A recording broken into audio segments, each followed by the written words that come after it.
Herkese merhaba. Merhaba, Ben Başar Gençer. ben Derya Şimşek Gençer. Umarım introyu düzgün şekilde yapabilmişizdir. Evet Derya'cığım. Tamam, ses falan her şey açık. Şimdi bakalım takipçilerimiz ne diyorlar? Ses yolunda mı? Her şey yolunda mı? Cumartesi akşamı dedik ve de yayınımızı yapabildik. Ama şu anda hiçbir selam, sabah, merhaba hiçbir mesaj gelmiyor derken Tamam, evet gelmiyor. kalpler gelmeye başladı. Evet harika Derya'cığım. Şu an her şey yolunda. Kapak resimleri için video üretebildiğimizi gördük. Baktık kolay bir şeymiş.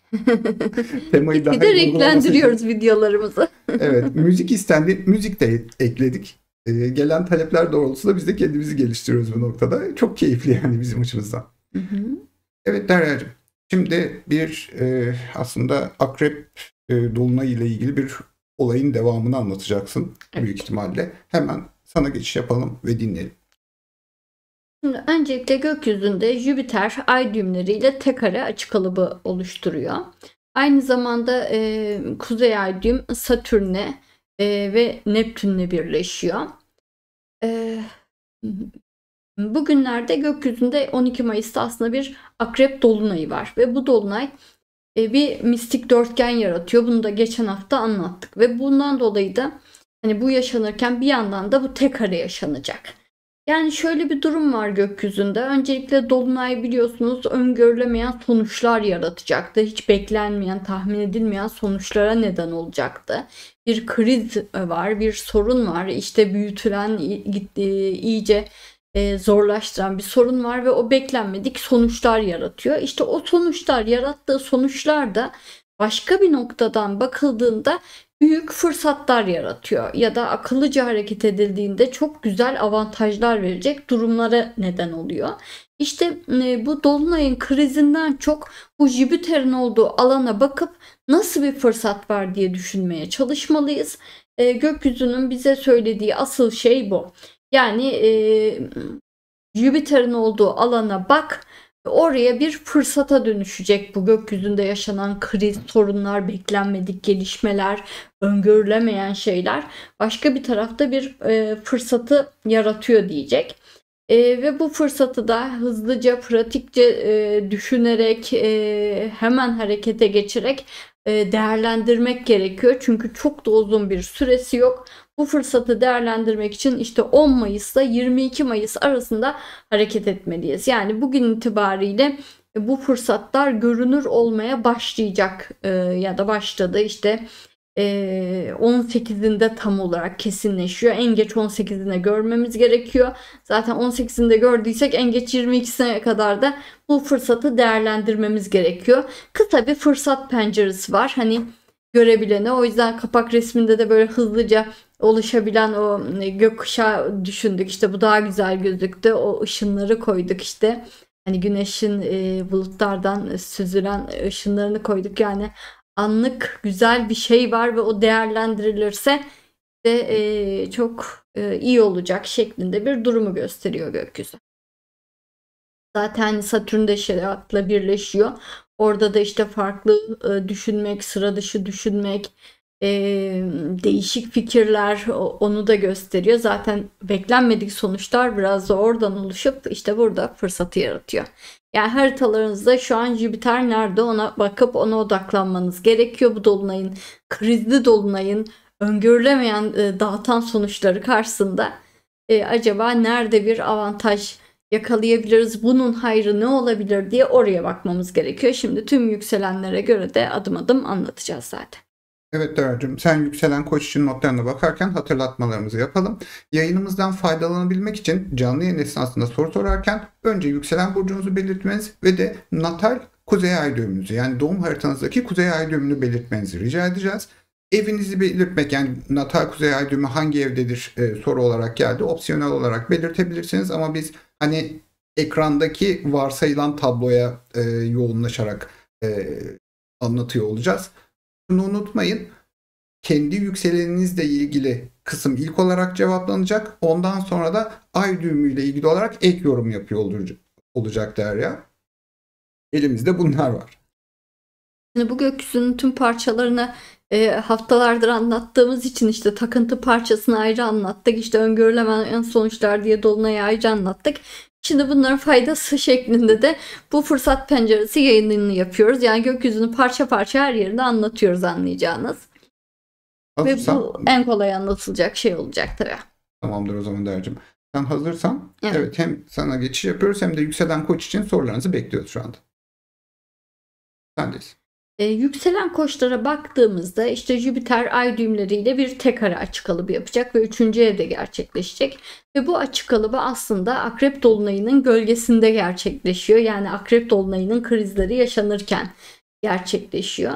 Ve Dolunay nedeniyle zaten kaderden özellikle beklenmedik, öngörülemeyen çok sıra dışı gelişmeler olabileceğini gösteren bir durum var. Ve bunun sonucu aslında siz bir şey yapmasanız da size bazı teklifler gelebilir görünüyor. Yani sizin kontrolünüz dışında olan bazı olaylar nedeniyle size bazı teklifler gelebilir. Size bazı fırsatlar sunulabilir. Siz de bunları hızlıca değerlendirmelisiniz. Çünkü oyalanacak vakit yok. Oyalandığınızda o fırsat başkasına gidiyor gibi bir durum var. Belki de bazı önemli haberler de alacak olabilirsiniz ya da kulağınıza bazı önemli duyumlar gelecek olabilir. Bu haberler ya da duyumlar doğrultusunda da hemen hızlıca harekete geçmelisiniz. Böylece ya bir sorundan kurtulacaksınız ya da bir konuda avantaj elde edeceksiniz gibi bir durumu gösteriyor. Henüz yükselen koç sorusu evet bir tane ulaştı. Genel soru aktarabilirim bu esnada. İlk olarak yükselen koç kuzey ay düğümü aslan, maddi durumda gelişme olur mu?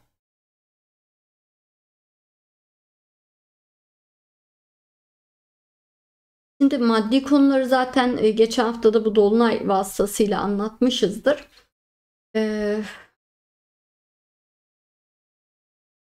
Zaten hani para kazanmak, para konuları, birazcık geliri arttırmak gibi konular zaten takıntı haline gelmiş olabilir. Ya da hakkımı aldım alamadım gibi konular biraz takıntı haline gelmiş olabilir. Bu dolunay zaten işte bir borç, kredi çekeyim mi, ne yapayım, gelir gideri nasıl dengeleyeyim falan gibi durumlara sizi zorluyor olabilir. Hızlıca karar vermemeniz gerekiyor. Temelde bunları geçen haftalarda anlattık. Ama temel olarak bugünlerden bağımsız bir şekilde gökyüzünü sorarsanız koç yükselenlerin aslında para alanlarında, özellikle düzenli gelir alanında boğa gibi bir sağlam bir burç olduğu için aslında maddi olarak sürekli yükselen bir istikrar enerjisi vardır. Bu istikrar enerjisi belki bu dönem biraz Uranüs'ten dolayı biraz sarsılıyor gibi, hani kazansanız da yetmiyor, kazansanız da yetmiyor gibi bir şey hissediyor da olabilirsiniz ama gitgide dengelenmeye doğru gidiyor. Maddi olarak çok rahatlayacak yükselen koçlar bu senenin sonunda. Bu sene çok mücadele var ama bu senenin sonunda pek çok konuda rahatlamış olacaklar. Evet Derya'cığım. Şimdi bir konuyu açıklığa kavuşturmanı rica edeceğim. Derya Hanım, Jüpiter'e bakınız diyorsunuz. Kendi Jüpiter'imize mi yoksa şu anki ikizler Jüpiter'e mi bakalım? Şu anki gökyüzündeki Jüpiter ikizlere bakıyorsunuz. Yani Kendi hangi Jüpiter'inize değil. eve denk geldiğine Evet. bakacaklar. Ha, o zaman bu soruyu ona göre Orada aktaralım. bir fırsat oluşuyor çünkü. Yükselen koç kuzey ay düğümü boğa. Yön değişimi gerekirse bu açı uzun zamandır hazırlık aşamasında olan işleri kenara mı almak gerekir?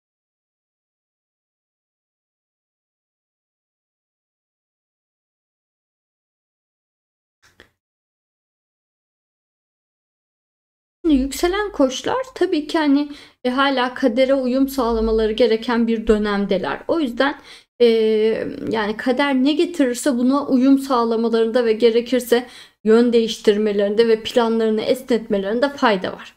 Ama kuzey ay düğüm boğa olduğunuzda gökyüzü sizin için çok değişim önermez. Değişimi de gerektirmez. Değişim yaptığınızda da iyi olacağını söylemez. O yüzden hani kuzey ay düğüm boğaysanız zaten hayat belirli bir ritimde sakin ve huzurlu gitmesi gerekiyordur. Ona gökyüzü aslında gereksiz bir aksiyon vermez. Siz de gereksiz bir aksiyon yapmamanız gerekir. O yüzden mecbur kalmadıkça hiçbir planı askıya almayın, hiçbir planı hızlandırmayın. Siz kendi ritminizde sakin ve huzurlu bir ritimde ilerlemeye çalışın. Evet. Bir soru daha aktaracağım. Hocam Jüpiter şu an tam natal güney ay düğümümüzün üzerinden geçiyorsa bu fırsatta değişiklik olur mu?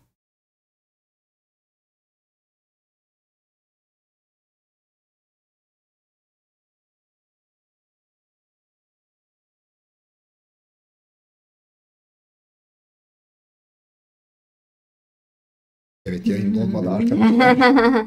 Derin sessizlik yaşadık. Evet, sadece ilginç bir soru oldu. Çünkü Güney Ay düğümünün üzerinden geçtiğinde karşıda da Kuzey Ay düğüm oluyor. Yani ay düğümlerini sayarsak bir Grand Cross'a dönüşüyor da. O yüzden Evet. yani bunu yaşayanlar için bu bir Grand Cross anlamına gelir o zaman. Böyle bir durumda hani fırsatı değerlendirmekle ilgili bir sıkıntı oluşur mu?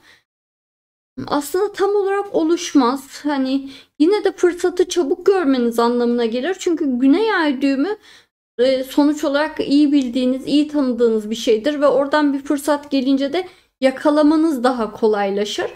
Ama belki şöyle bir sorun olabilir. Siz Kuzey Ay düğüm yay olduğunuz için gelen fırsatlar çok daha büyük fırsatlardır. Belki siz büyük fırsat yerine küçük fırsatı yakalıyor olabilirsiniz.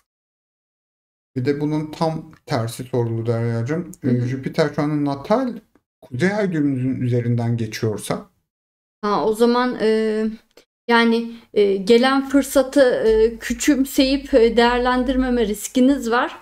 Mutlaka değerlendirin. Yani bugünlerde ufacık bile güzel görünen bir şeyi mutlaka değerlendirin. evet, bazı genel soruları buraya aldık. Evet Derya'cığım. Bir de yükselen boğaya geçiş yapacağız. Önce haritamızı güncelleyelim. Evet. Şimdi ben kontrol ediyorum.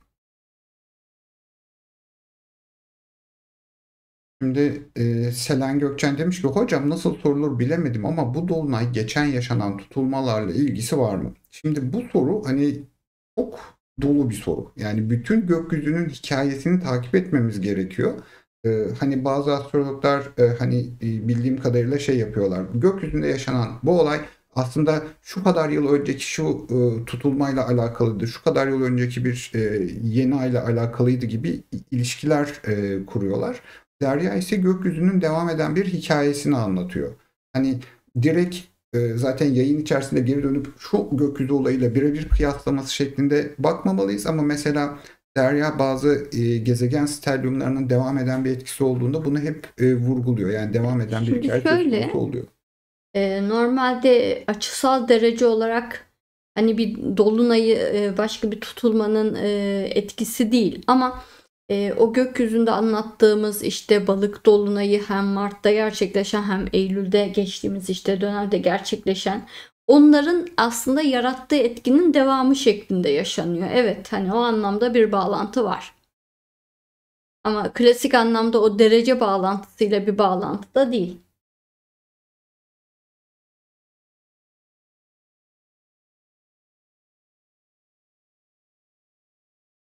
Evet, bir takipçimiz sormuş. Dolunay etkisini 1-2 hafta önceden yaşamak mümkün mü? Sanki hiç geçmeyen bir dolunay yaşıyor gibi bir şey çöktü hayatımıza.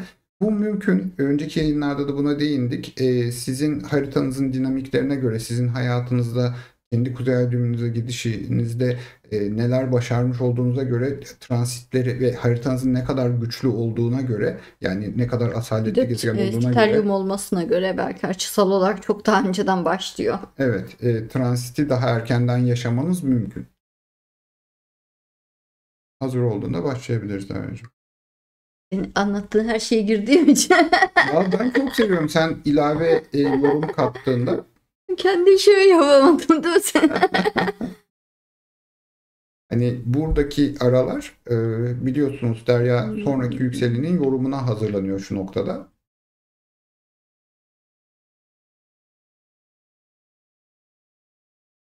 Bir takipçimiz demiş. Derya Hanım siz bir soruya odaklandığınızda diye bir derin bir ses gelirdi ve siz yoğunlaşırdınız. Lütfen öyle yapın Çünkü çok büyük sessizlikler oluyor. Aslında hani çevresel ses gelmesin vesaire diye bir gürültü filtresi uyguluyoruz Yoksa dijital ben hala olarak. öyleyim. Evet, o sesini ben buradan duyuyorum ama hani atıyorum çevresel sesler olur ya da bazen diyafondan kızımızın öksürme sesleri vesaireler, bunlar yayına yansımasın diye bir gürültü filtresi kullanıyoruz. Yoksa o ses hala devam ediyor yani, onu söyleyebiliriz. O zaman Geçelim. sendeyiz. Yükselen boğalara baktığımızda e, gökyüzünde Akrep Burcu'nda bir dolunay var ve bu dolunay beklenmedik sonuçlar yaratıyor. Ve bu beklenmedik sonuçlarda hiç beklemediğimiz başka bir noktada fırsatlar yaratabiliyor. Yükselen boğalar için bu fırsatlarda öncelikle para alanında, ikinci evinde ve para alanında gerçekleşeceği görünüyor. Bu durum ya bazı yatırımlarının değerlenebileceği anlamına geliyor ya da çok daha iyi iş fırsatları yakalayabileceği anlamına geliyor ya da kendine ek gelir yaratabileceği anlamına geliyor. Belki çok iyi bir iş teklifi de alabilir ya da yetenekleriyle para kazanabileceği ekstra bir iş bulabilir. Bir yerde büyük bir açık oluşabilir çalıştığı yerde ve oraya gönüllü olabilir. Yani ben bunu yaparım deyip sorumluluk alabilir. Böylece de bir anda bir yükseliş ve doğru bir adım atmış olabilir.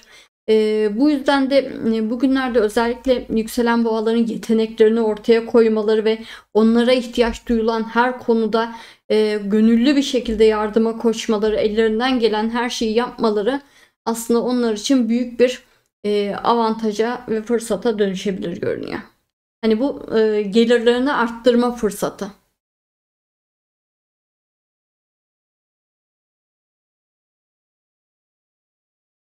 İlk sorumuzu aktarıyorum. Yükselen boğa, kuzey ay düğümü balık. Transit Jüpiter natal Kiron'la bu açıyı yapması ayrıyeten ne getirir?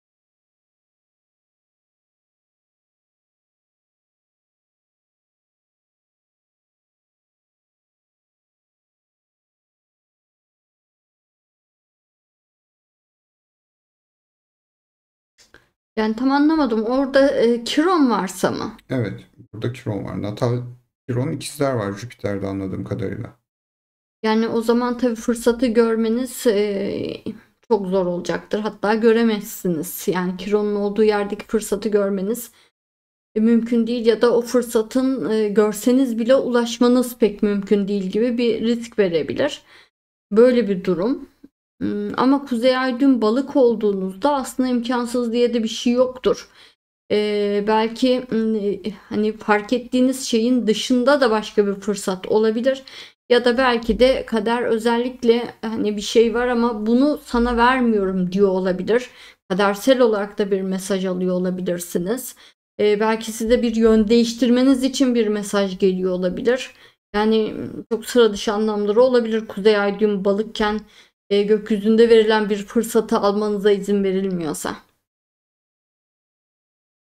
Diğer sorumuz geliyor. Hı hı. Yükselen boğa, kuzey ay düğümü yay. 8. evde. Jüpiter ikizlerdeyken gerçekten çok borca girdim. Söylenenin aksine para evimde kötü çalıştı. Güney ay düğümüm orada olduğu için mi? Hmm. Tabii ki Güney Ay düğümünüzün olduğu yerden zararlı ya da düşük bir transit geçtiğinde orada tabii ki sorun oluşur.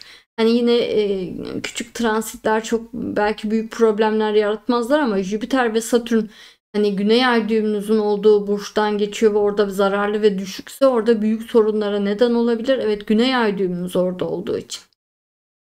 Yoksa hani yine de Jüpiter ikinci evde çok müthiş çalışmasa da hani bu kadar bir yükselen boğayı borca sokma eğilimine ya da zarar verme eğilimine de girmezdi. En fazla gelirinizi arttırmazdı. Zarar veriyorsa o Güney Ay düğümümüz orada olduğu için. Diğer sorumuz geliyor. Yükselen boğa, kuzey ay düğümü başak. Siz aşkı düşünmeyin, işe odaklanın. Gelen evlilik tekliflerini red mi edin? Bu arada önce yükselene sonra ay Tamam. düğümüne göre.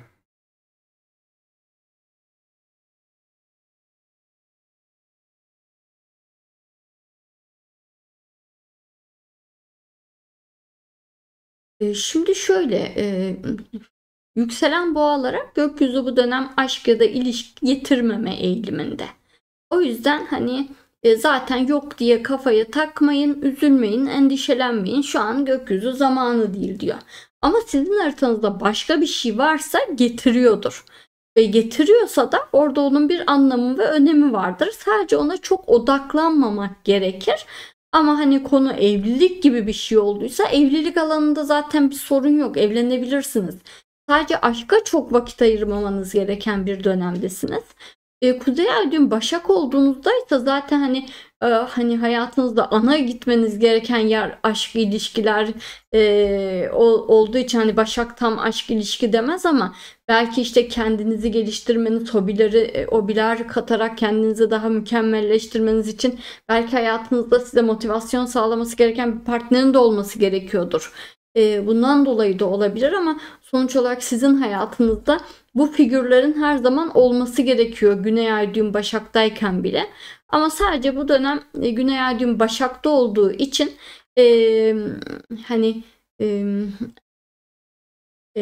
aşk gelse bile hani reddedebilirsiniz isterseniz ama evlilik alanı ile ilgili bir sorun yok. Evlilik teklifi geliyorsa o bambaşka bir şey ve kabul edebilirsiniz.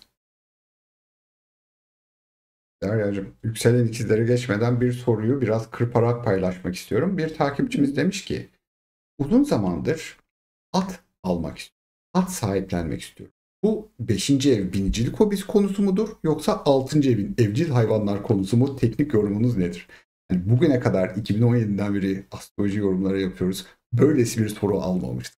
Normalde hani eğer bir at sahiplenecek, at alacak refah düzeyindeyseniz tabii hani herkese açık gerçekleştirdiğimiz bu canlı yayında bir soru hakkını böyle bir soruya vermemeliyiz. Yani siz bu çok enteresan bir şey Derya'cığım da hani nereye saymalıyız sence bunu?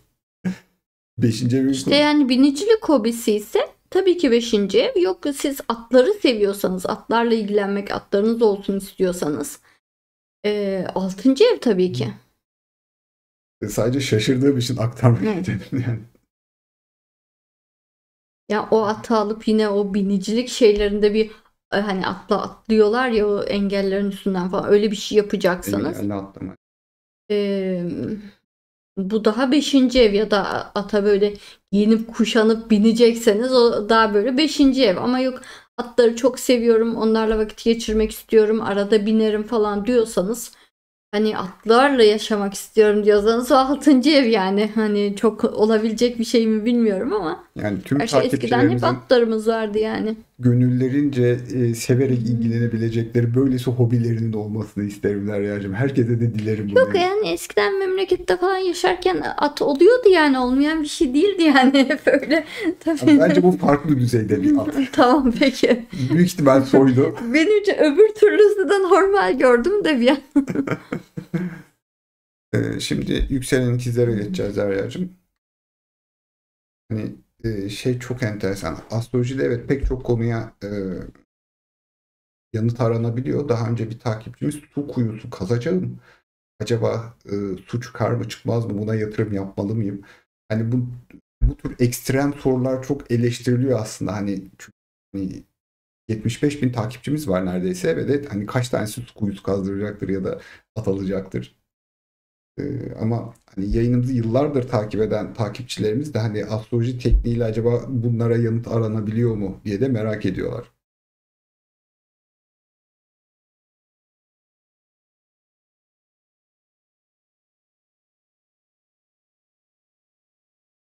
Evet, bir miktar yükselen ikizler sorusu gelmiş. İlginç, bu cumartesi itibariyle an itibariyle 400 izleyici civarındayız. Yeni ay ya da dolunay olmayınca YouTube Yok daha yok az geçen kişiye gönderiyor. hafta da hani böyle başladık sona doğru yükseliyor. Ben dikkat etmiştim. Anladım. Başta Arap atı böyleydi. gibi sonradan açılıyor diyorsun değil mi? Evet sonradan Kötü yayın espri yaptım. kalabalıklaşıyor. Yayın sonradan kalabalıklaşıyor evet. Evet. O zaman sendeyiz. Yükselen ikizlere baktığımızda gökyüzünde bir akrep dolunayı gerçekleşiyor ve bu beklenmedik durumlar yaratıyor. Yarattığı beklenmedik durumlar zaten sizin kariyer alanınızdayken Bir de Jüpiter tek ara yapıyor ve Jüpiter de sizin burcunuzda. Yani iki önemli eviniz birden vurgulanmış oluyor. Bu da sanki gökyüzünün bütün sahne ışıkları, bütün ışıkları size dönüyor demek bugünlerde. Sizin için gerçekten normalin üstünde bir fırsat da olabilir, o yüzden bu fırsat. Yani büyük avantajlar elde edecek de olabilirsiniz. Gerçekten fark edilecek, parlayacak da olabilirsiniz. O yüzden bugünlerde çok açık fikirli olmalısınız ki normalde zaten açık fikirlisiniz ama her teklife, her konuya, her işbirliğine olumlu yaklaşmalısınız. Ama tabii ki bu fırsat mutlaka büyük sorumluluklar içeriyor sizin için. Çünkü Satürn de 10. evde, onu unutmamak lazım. Hani büyük sorumluluk, büyük fırsat gibi bir denklem var. Aldığınız sorumluluk oranında yükselme ve büyük bir sıçrayış yapma şansınız var. Bu hani terfi de olabilir, çok daha iyi bir iş fırsatı da getirebilir bu gökyüzü. Önemli olan yani ne getiriyorsa oyalanacak vakit yok. Hızlıca karar verip hızlıca adapte olmanız gerekiyor. Bu gökyüzü aynı zamanda hayatınızda büyük bir eksiklik hissediyorsanız, yani bu dönem hani her şeyi de şu eksik, her şeyi de bu eksik dediğiniz bir konu varsa onu da hayatınıza getirebilir görünüyor. Hani bu özellikle de bir aşk ve ilişki ise ilişki başlama ya da yeni bir aşk karşınıza çıkma ihtimali de gerçekten çok yüksek görünüyor. Gerçekten hani en avantajlı konumlanan yükselenlerden birisiniz yani bu gökyüzü için. İlk sorumuzu aktarıyorum.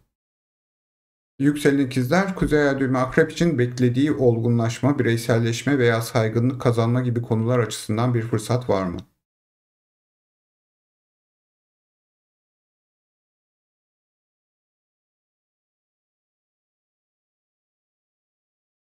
Şimdi yükselen ikizler zaten hani biz zikzak çiziyor desek de çok ciddi yükseliş dönemindeler zaten. Hani Joker etkisiyle zaten daha iyi noktalara doğru yerleşiyorlar. Ve bu Joker etkisi de bir tane olmak zorunda da değil. Yani bir yere yerleştiniz, orada çözdünüz, mücadele ettiniz, yine sıkıştı, yine sorunlar oldu, daha da çok sıkıştı falan.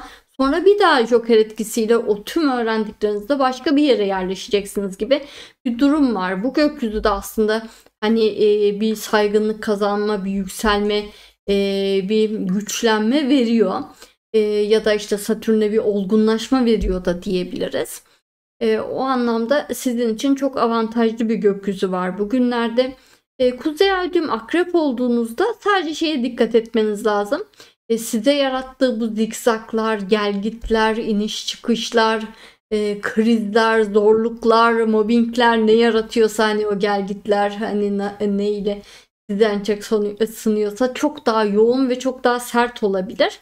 O yüzden hani gökyüzünün sizi zorlayışı diğer belki yükselen ikizler olanlara göre daha serttir ama tabii ki yükselteceği noktada daha fazla olacaktır. Yani gökyüzü ne kadar çok zorlarsa o kadar yüksek bir yere fırlatacaktır. Diğer sorumuza geçiyoruz. Yükselen ikizler, Kuzey Ay düğümü Boğa, ruhsal uyanışla ilgili, kalp açılması ile ilgili bir tetiklenme fırsatı var mı?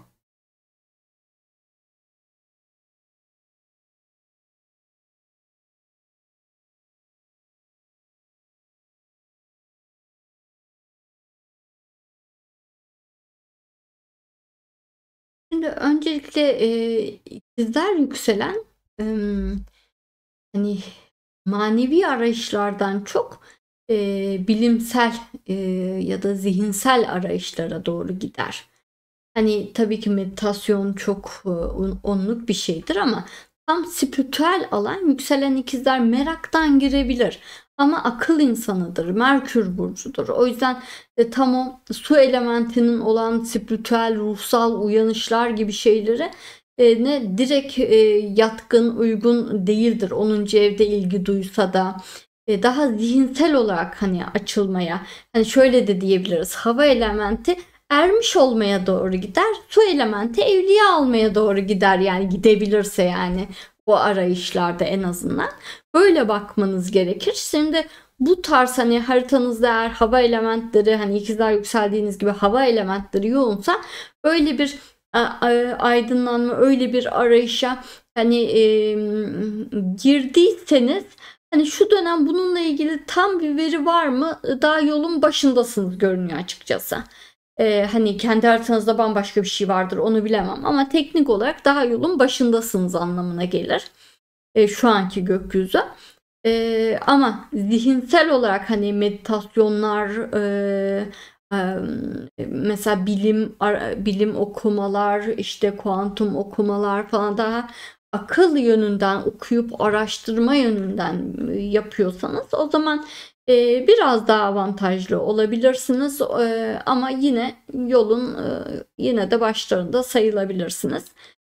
Kuzey ay düğüm boğa olduğunuzdaysa, güney ay düğüm akrep olduğunuz için size somut dünyada kalın der. Spiritüel arayışlara çok kaptırmayın. Bu hayatta sizi geri çeken, hayata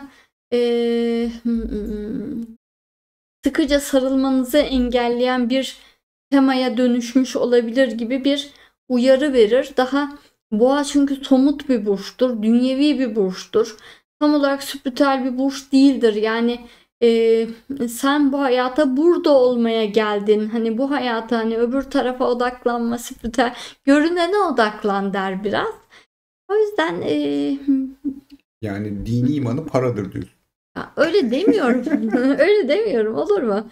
Hani bu hayatta olmanın, yaşamın keyfini ve bilgeliğini keşfetmeye çalışmalısınız. Güneşin doğuşunun güzelliğini, yemek yemenin, güzel sohbetlerin keyfini, oralardaki derin anlam ve bilgeliğe bakmalısınız diyeyim.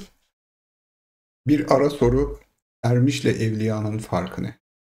Ya ermiş sonuç olarak zihinsel olarak çok hani farkındalığı gelişmiş olandır ve hani uzun uzun açıklamalar yapan, kitaplar yazan, anlatabilen insanlardır. Evliyalar da böyle bir söz söylerler, derin manalar vardır falan. Anlayamayız, çözemeyiz, üzerine uzun uzun düşünmek gerekir gibi. Yani ermiş daha böyle detaylı anlatandır. Evliya daha böyle kalpten yaşayandır, öyle. Yani çok anlayamadığımız, çözemediğimiz bir noktadır. Hani bunların tabii, bu astroloji, bunları konuşma yerimiz değil, ama hani temelde böyle bir farkla ben ifade ediyorum. Yükselen ikizlerin son sorusuna geçiyoruz. Yükselen ve kat ikizler, fırsat gelmezse hedef için çaba mı yoksa akışa bırakma zamanı mı?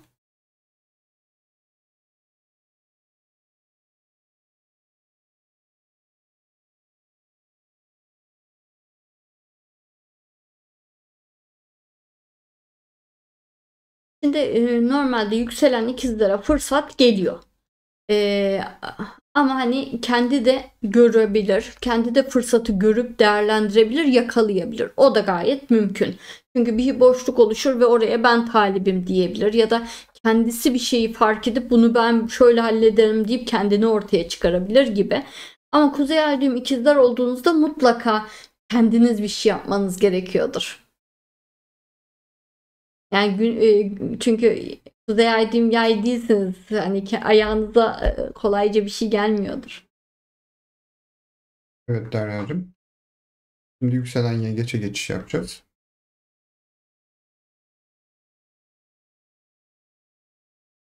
Derya Taşkın demiş, takipçileriniz çok zengin.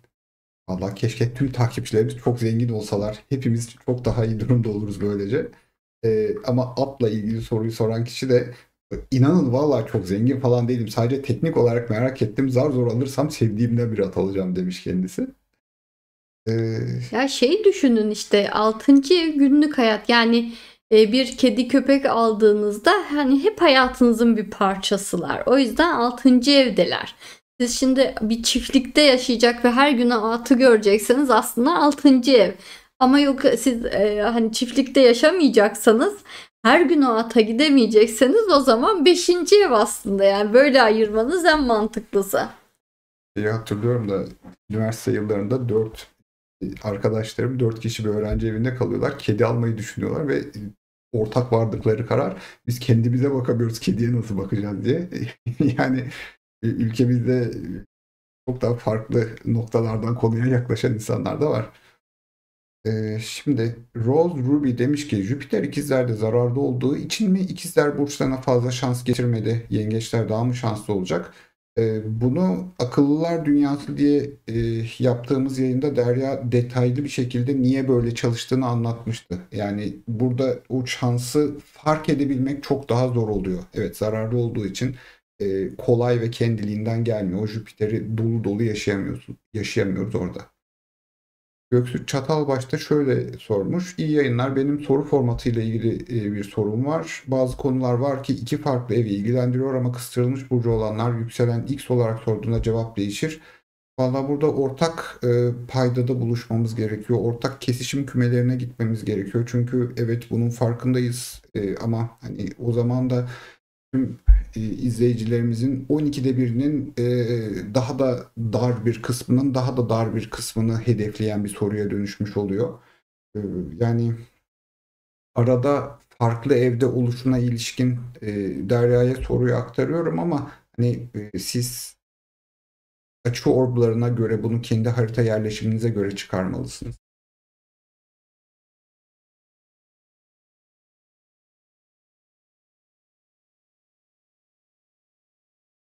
Hazır mıyız? O zaman sendeyiz Derya'cığım.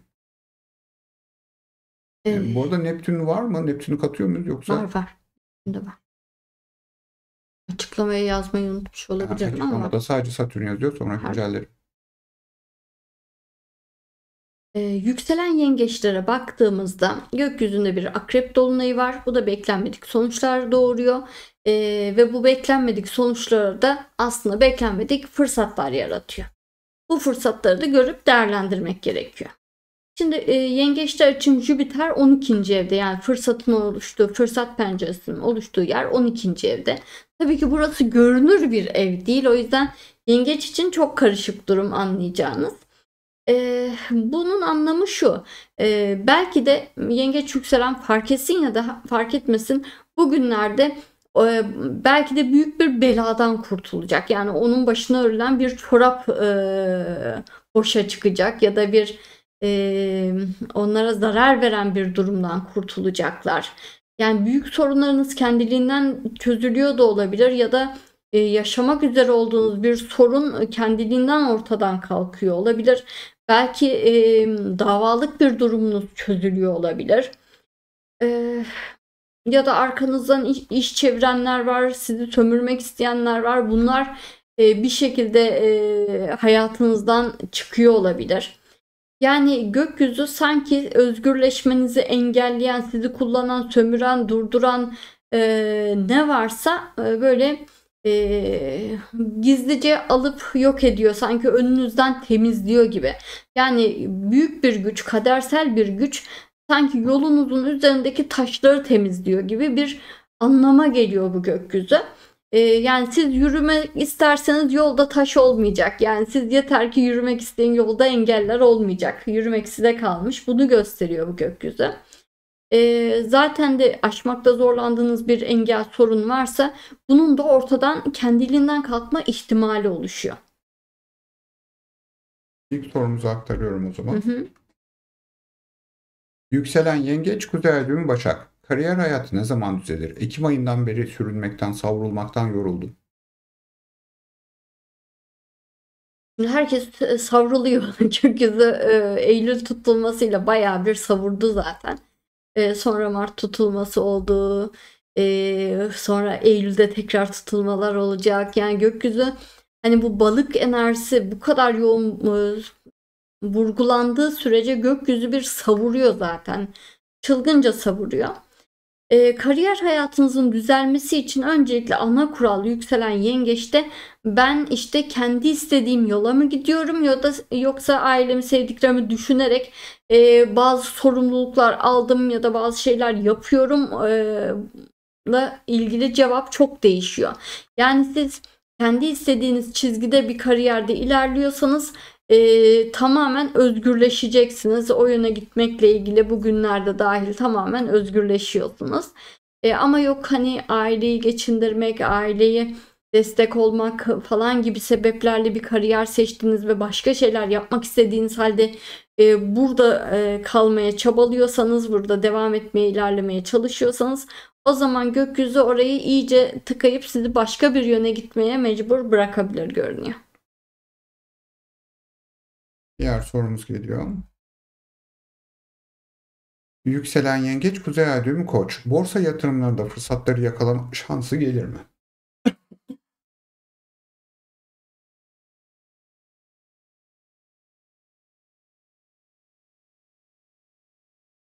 Şimdi şöyle, yükselen yengeçlerin borsa, kripto gibi alanlarına Plüto geldi. Plüto gelmesi tabii ki orada büyük kazanç fırsatları da yakalayacaklarına ama sıfırlanma risklerinin de olabileceğiyle ilgili bilgi veriyor temelde. Şimdi öncelikle bugünlerde de hep söylüyorum. Borsa enerjisi, kripto enerjisi, yani riskli piyasaları yöneten enerji şu an hala dengelenemedi. O yüzden yani şu an çok iyi bilmeyenler ya hiç oynamamalı ya da azıcık bile artıya geçse hemen güvenli varlıklara geçmeli. Tamam, bu yeter deyip, yani şu an yatırdığınızı kurtaracak bir şey aldığınız anda çıkmanız gereken dönemdesiniz. Yani eğer çok bilgili, tecrübeli değilseniz bu alanda. O yüzden Pluto şu an tam tersi, böyle kazanıyorum derken şu an sıfırlama eğiliminde.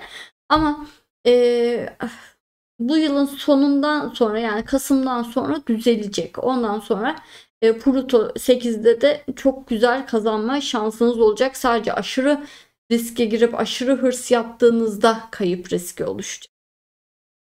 Bir kuzey ay düğümü koç sorusu daha paylaşmak istiyorum. Tam 9. evle ilgili. Yükselen yengeç, kuzey ay düğümü koç. Ben ay düğümüne göre anlatmamıştım. Tamam, sendeyiz. Daha oraya geçmemiştim. Tamam. Sen şey yap.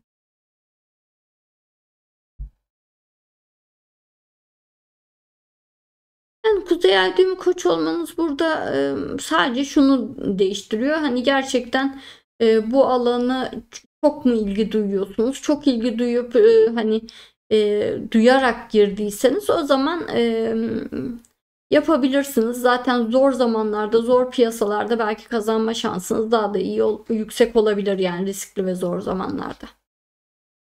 Yükselen yengeç, kuzey ay düğümü koç. Mobbing mağduru ve düşmanlığa uğrayan bir akademisyenim. Düşmanlarım ne zaman saf dışı kalır, ne zaman rüzgarı arkama alıp fark edilir bir yükseliş yaşarım. Şimdi Akademik çevrede çok sorun yaşayan takipçilerimiz var. Satürn orada olduğu için.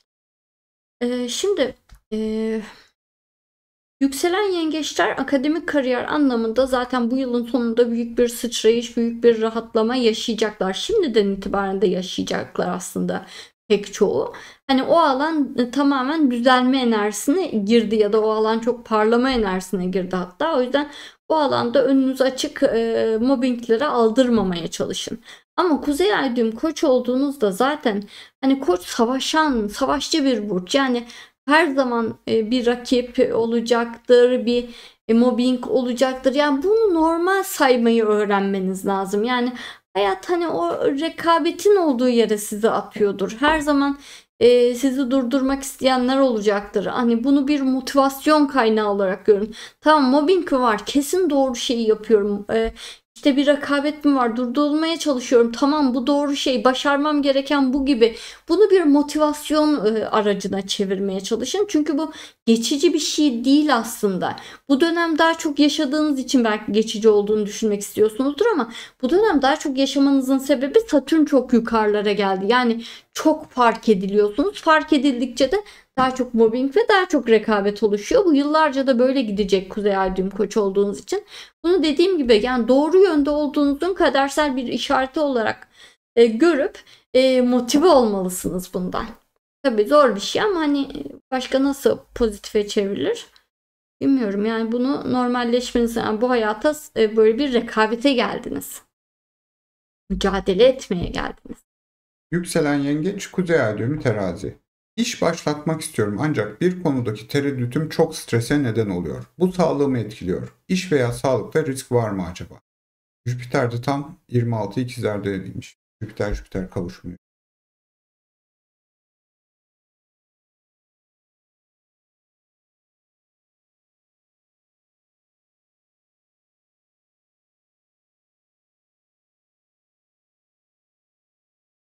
Şimdi yükselen yengeçler için bir kariyer inşa etme, iş kurma, iş başlatma anlamında aslında en doğru dönemdeler.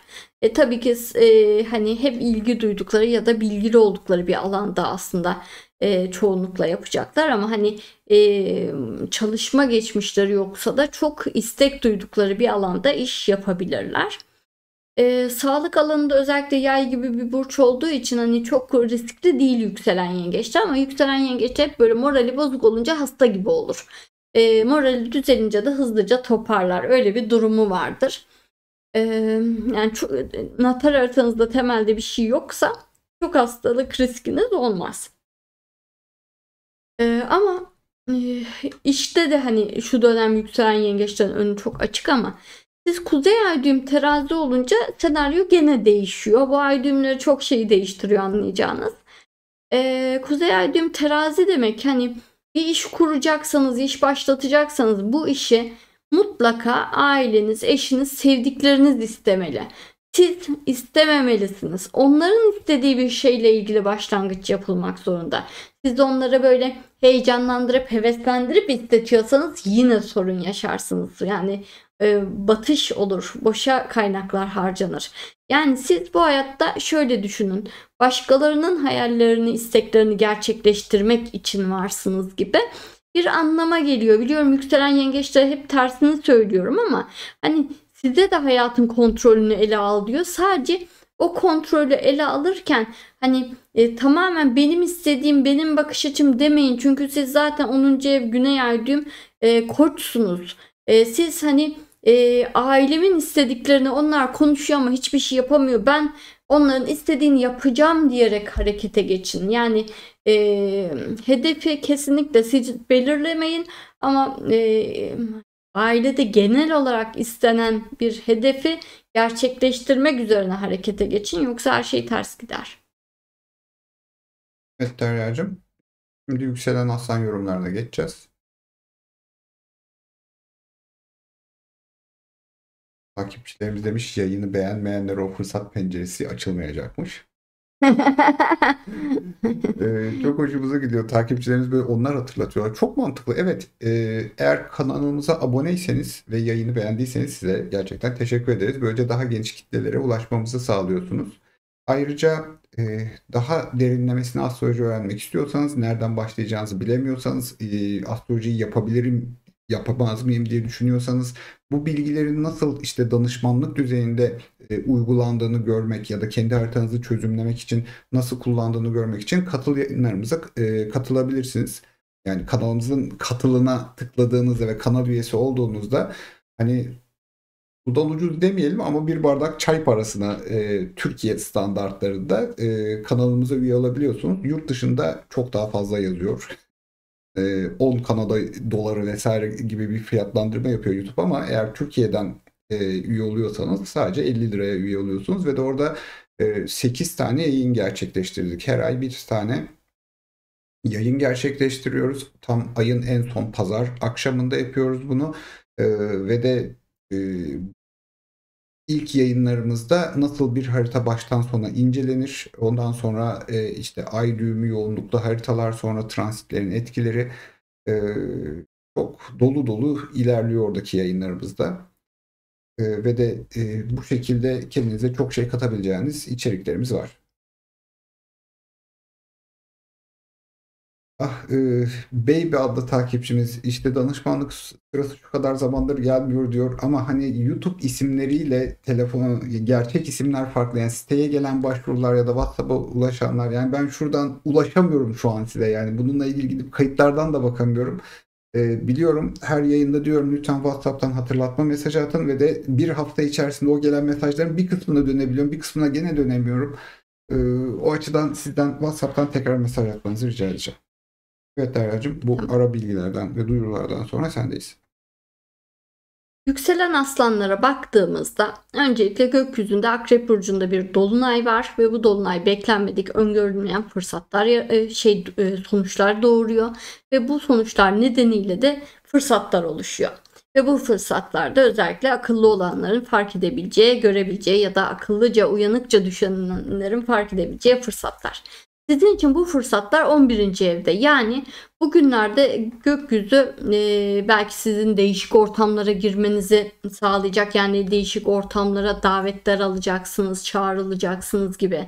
Ya da belki girdiğiniz ortamlarda yeni insanlar tanıyacaksınız gibi durumlar gösteriyor.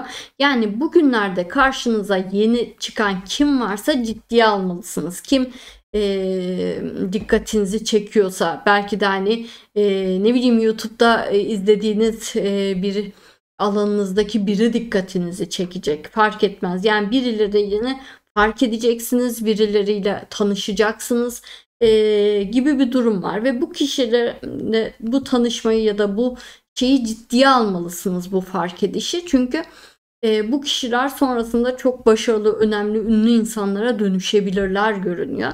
Ve tabii ki o noktalara gelmeleri size de büyük bir avantaj sağlayacak. Öncelikle tanışırsanız zaten direkt işte arkadaşlık kurarak, dostluk kurarak o avantajı yakalayabileceksiniz. Öbür türlü de oradan gelen tavsiyeleri siz de hızlıca değerlendirebilecek ve avantaj yine yakalayabileceksiniz anlamına geliyor. Yine belki de dostlarınız ve arkadaşlarınız da size önemli tavsiyeler ve destekler verecek olabilir bugünlerde. Ve kesinlikle kendi bildiğiniz doğrultuda ısrar etmemelisiniz. Gelen bu tavsiyelere göre hareket etmelisiniz. O zaman hem sorunlarınızı çözmenin daha kolay yollarını bulabileceksiniz, hem de hayallerinizi daha kestirme yollar olduğunu fark edeceksiniz. Hayat kolaylaşacak diyor. İlk sorumuzu aktarıyorum. Yükselen Aslan Kuzey Ay düğümü Oğlak olarak aklım fikrim iş hayatımdaki başarıda. Heyecan, stres bir arada ama kocaman bir umut da onlara eşlik ediyor. Kariyerde başarılar, ekonomik ferahlama ne zaman gelir?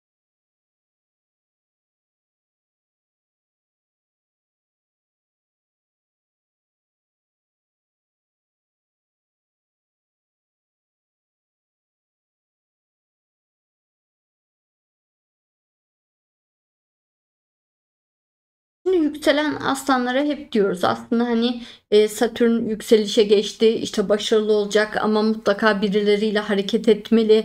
Tek başına hareket ederse aslında çok büyük risk alacak, sıfırlanma riski bile olabilir. O yüzden mutlaka doğru insanlarla işbirliği içinde hareket etmeli. O zaman hani rahatlamanın zamanı geldi, yükselişin zamanı geldi. Zaten hani bu yıl önemli bir karar, başlangıç enerjisi var işte Satürn, Neptün Koç'tayken. Ama asıl seneye büyük avının peşine düşecek görünüyor. Ama Kuzey Ay düğüm Oğlak olduğunuzda şeyi unutmamanız lazım. Hani sizin için hani hayat biraz daha zorlu koşullar içeriyor. O yüzden hani çok hızlı yükseliş ya da hızlı başarılar şeklinde beklememelisiniz. İşte ne bileyim, normal standart bir yükselen aslanın bu yıl sonunda büyük bir sıçrayış, hani heyecanla bir hedefe doğru koşturmasını bekliyorsak, belki siz hani bir 6 ay sonra, hani yani onlardan bir 6 ay sonra koşturacak ve bir şeyler elde edecek olabilirsiniz. Belki haritanızda başka bir şey daha geciktirecek. Bir yıl sonra onlardan sonra ilerleyecek olabilirsiniz. Yani motivasyonunuzu kaybetmemelisiniz, azminizi kaybetmemelisiniz ve olabildiğince yüksekleri hedeflemelisiniz Kuzey Ay düğüm Oğlak olarak. Ne kadar yükseği hedeflerseniz o kadar yükselişiniz, ilerleyişiniz de hızlı olur. Ona dikkat etmelisiniz. Hedefleriniz mütevazi ise ilerleyişiniz de daha yavaş olacaktır. Diğer sorumuza geçiyoruz. Yükselen Aslan, Kuzey Ay düğümü Aslan. İş yerinde haksızlıkla şefliğimi alacaklar. İş yerinde kalmak için ısrar etmeli miyim yoksa ayrılıp başka bir yerde mi devam etmeliyim?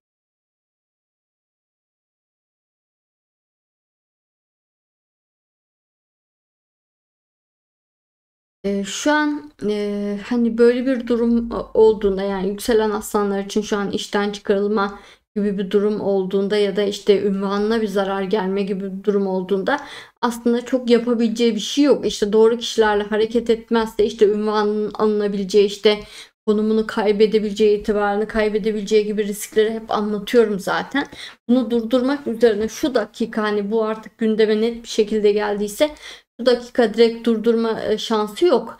Hele de ısrar ederek hiç yok. Ancak işte o işbirlikleri, o karşı taraftaki değerli görünen kişilerle birlikte hareket ederek kendini koruyabiliyor işte yükselen aslan. Yani bu işten çıkarılma gibi bir duruma neden oluyorsa en azından tazminat istemeyi düşünebilirsiniz. İşte hani orada kalmak için diretmek yerine tazminatı almak ve o tazminatla işte kendinize başka alternatifler yaratmak üzerine bir fikir oluşabilir. Onun dışında Kuzey Ay düğüm Aslan olduğunuzda da belki tüm bunları kendi işinizi yapmanız için gökyüzü bu krizi yaratmış olabilir. Buradaki durumu gelecek için yeni hayaller ya da zaten kendi işinizi yapmak üzere hayalleriniz varsa bunlar konusunda harekete geçmek için değerlendirmek olarak da düşünebilirsiniz bu gökyüzüne. Yani fırsatı. Diğer sorumuz geliyor. Yükselen Aslan, Kuzey Ay düğümü Terazi. Sistemle aşırı uyumsuz. Veziri net görüyorum. Parlak olmayan insanları da görmeye başladım. Ne yapacağımıza dair fikrim yok. Ben atama bekliyorum. Bu hikayeyi kaçırır mıyım? Vezir konusuna yıllık yorumlarda Derya değinmişti. Aslan ve Yükselen Aslan için 2025 yıllık yorumlarında.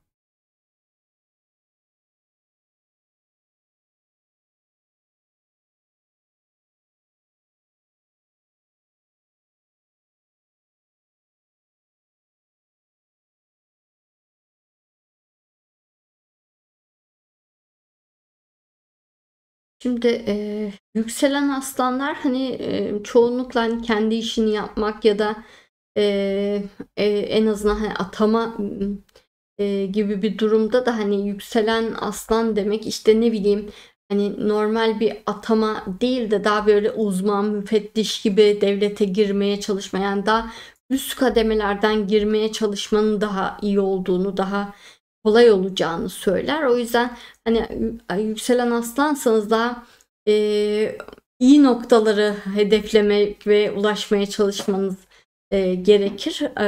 Aksi takdirde daha böyle sizin için yavaş olur her şey ya da olmayabilir. Kuzey Ay düğüm Terazi olduğunuzdaysa bu vezir fikri sizin için kat kat daha önemli oluyor.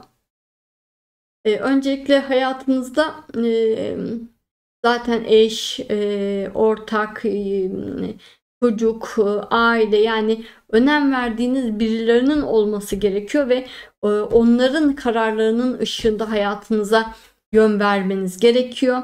Kendi hayalleriniz ve kendi planlarınız doğrultusuna direkt gitmemeniz gerekiyor. O zaman önünüz sürekli tıkanıyor ve Kuzey Ay düğüm Teraziyseniz Güney Ay düğüm Koçsunuzdur. Atama konusu sizin için yanlış bir konu olabilir yani hani şu an seçtiğiniz yön az sıkıntı olabilir. Başka seçenekleri de bir düşünün derim ben. Evet Derya'cığım. Şimdi yükselen Başak'a geçiş yapacağız.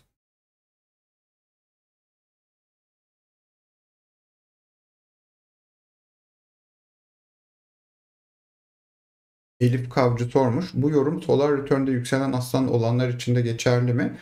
Bunu nasıl demiştik? Solar Return'ünüze göre dinliyorsanız haftalık yorumları burada sadece ana fikre odaklanmalısınız ve bunun çok geçici bir etki olabileceğini Derya belirtmişti. Çok kısa bir dönemi etkileyen bir gökyüzü tesiri var. Dolayısıyla bunu kendi natal yükselenizmişçesine çok efektif bir şekilde kovalamamalısınız bence. Şimdi Yaşamak adlı takipçimiz demiş yükselen yaya kaç var? Ben diyeyim 35, siz deyin 40 dakika. Ama saat şu an 23.18, yani o kadar da geç değiliz. Kimseyi uykusuz bırakmadık şu noktada. Zaten cumartesi akşamındayız. Yayın içerisinde bazı hani kendi yükselenini soru sormak için bekleyen takipçilerimiz bizi ufak ufak sıkıştırıyorlar. E, Buna alışkınız.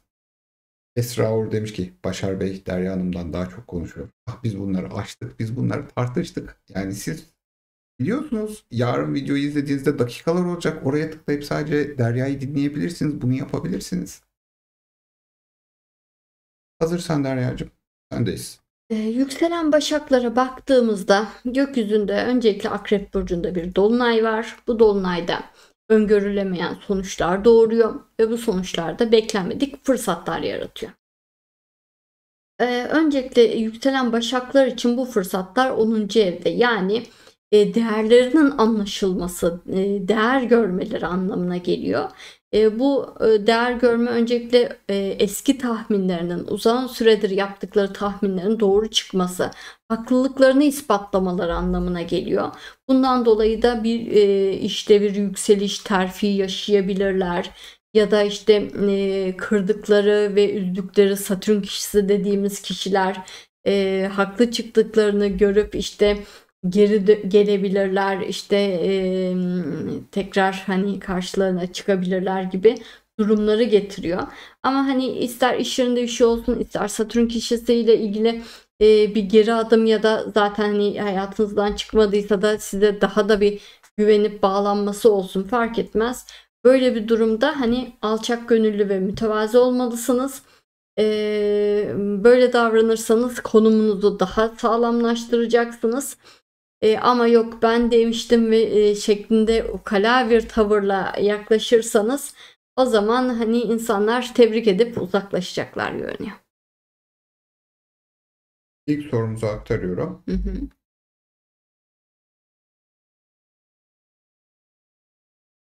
Yükselen Başak, Kuzey Ay düğüm Balık.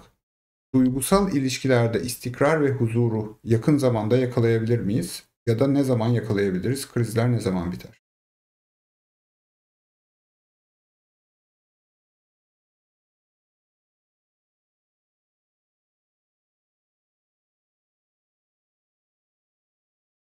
Şimdi yükselen Başaklar biraz huzursuz bir doğada oldukları için ilişkilerde de ister istemez bir gerilim yaratıyorlar. Farkında olarak ya da olmayarak bir gerilim yaratıyorlar ve o yüzden hani hayatlarında biraz duygusal olarak güvenli ve huzurlu bir nokta yakalamak biraz daha mücadele gerektiriyor. Biraz daha zor olabiliyor. Özellikle de Güney Ay düğüm Başak'ta olduğu için gökyüzünde her zamankinden daha gergin yükselen Başaklar. Ee, Ve bu gerginlikleri yüzünden de krizler daha da fazla oluyor açıkçası. Kendilerini kontrol edebildikleri ve hani kimseyi eleştirmedikleri oranda güven, huzur ve istikrar gelecek görünüyor. Kuzey ay düğüm Balık olduğunuzdaysa zaten natalde de Güney ay düğümünüz Başak'tır. Yani şu dönem en huysuz ve gergin günlerinizi yaşıyorsunuz anlamına gelir. Bu nedenle de hani aslında yaşadığınız gerilim, evet, başkalarına kızıyor olabilirsiniz ya da başkalarına yaptığı şeylerden dolayı gibi olabilir ama sonuç olarak hani kendinizin de onları zorladığını bilmeniz lazım. Siz kendinizi frenlerseniz onlar da değişecekler aslında.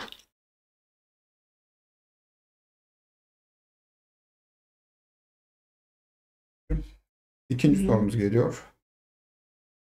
Yükselen Başak, Kuzey Ay düğümü Boğa. İlişkiler konusunda iyice bunalmış haldeyim. Her şeyi, işi gücü, kariyeri bırakıp düzeni bozmak ve yeni bir hayat kurmak için yanlış bir zaman.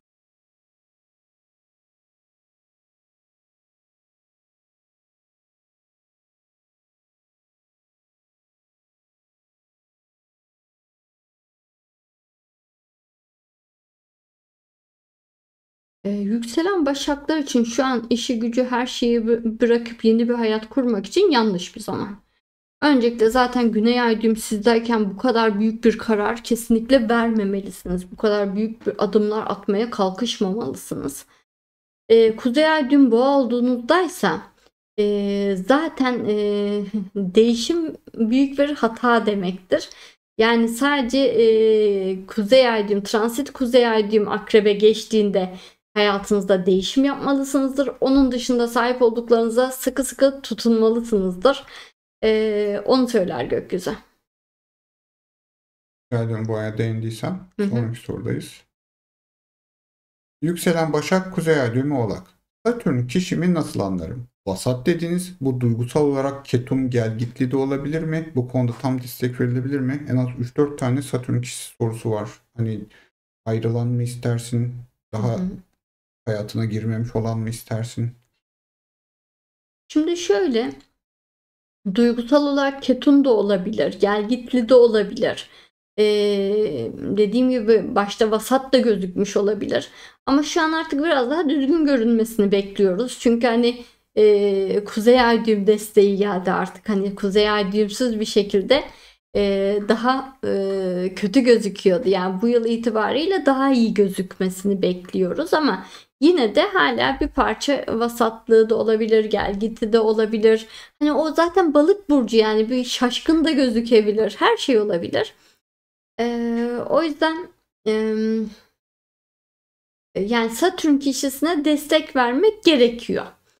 Ama şeyi de unutmamak lazım. Yani bu destek o yanlış bir şey yapmadığı sürece verilmesi gereken bir destek. Hani yanlış bir şey sizi aldatmayacak, dolandırmayacak, yalan söylemeyecek, sömürmeyecek, size hakaret etmeyecek, yani sözlü bir ya da fiziksel bir şiddet uygulamayacak. Yani bir temel bir yanlış yapmaması gerekir. Sadece hani toparlanamıyor, halledemiyor, bir şeyler yapacak ama kafa dalgını, uyanamıyor falan, kalkamıyor. Bunlar okey. Siz Başak'la onu kaldıracaksınız. Asker gibi dikeceksiniz ayağa. Disipline edeceksiniz ama çok da sert yapmadan. Çok sert yapınca balık ona da dayanamaz falan gibi. Hani biraz toparlayacaksınız diyelim, bu temel bir hata yapmadığı sürece. Ve hani temel bir hata yapmadığı sürece de asla onu hayatınızdan çıkarmamanız gerekiyor. Bir şekilde çıkardınız, çıktı, bir şey oldu. İşte bu tekrar açık kalıbı da onun geri dönmesini sağlayabilir görünüyor.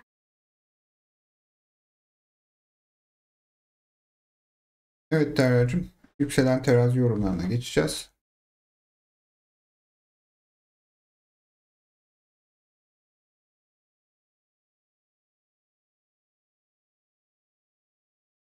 Evet, buralarda görüyorum bazen takipçilerimiz Selen'in budur ve de Hatay Kuzey Aydemir budur. Ne düşünürsünüz, ne yorum yaparsınız, ben nasıl bir insanım, lütfen bana anlatın tarzında sorularla geliyorlar. Ama hani neticede bu gökyüzü olayına, bu transite odaklandığımız için hani hayatınızdaki bir konu ile ilgili bir soru gelmesini bekliyoruz.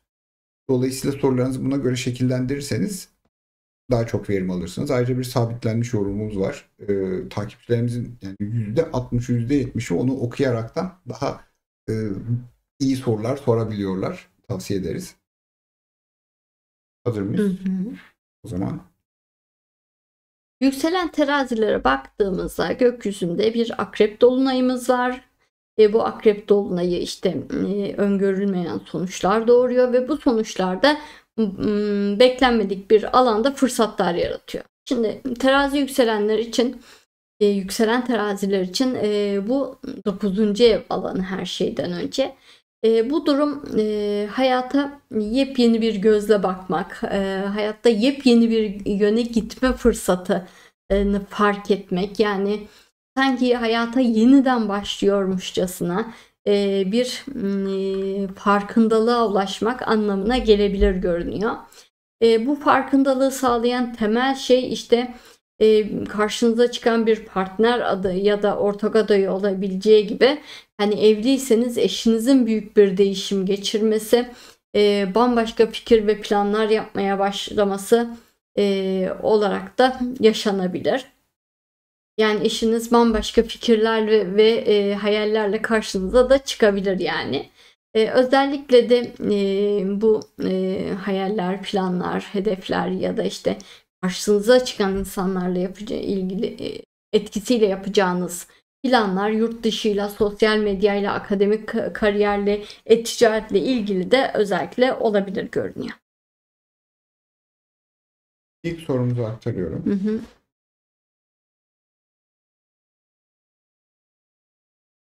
Oldu. Soğuk Kapıyı olacak açmamı ister sanırım. misin? Evet, soğuk olacak sanırım ama.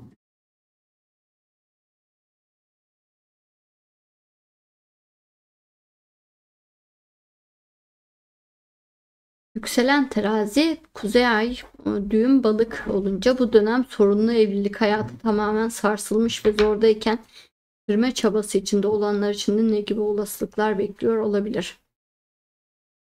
Bitirme çabası.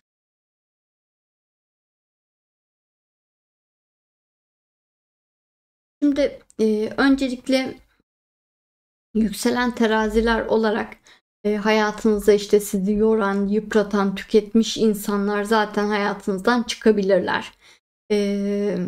Ve hani siz ilgilenmeyi kestiğinizde de kendiliklerinden çıkabilirler görünüyor. Belki siz bir ikna etme çabasındaysanız, siz işte bir şeyler anlatma çabasındaysanız bu çabayı bırakıp eyleme geçmelisiniz aslında. Onu söylüyor gökyüzü. O zaman o da ciddi olduğunuzu anlayıp kendi yoluna gidecek ister istemez görünüyor. Böyle bir durum var. Kuzey ay düğüm balık olduğunuzdaysa belki işte hani kadersel olarak buradan almanız gereken bir ders olabilir.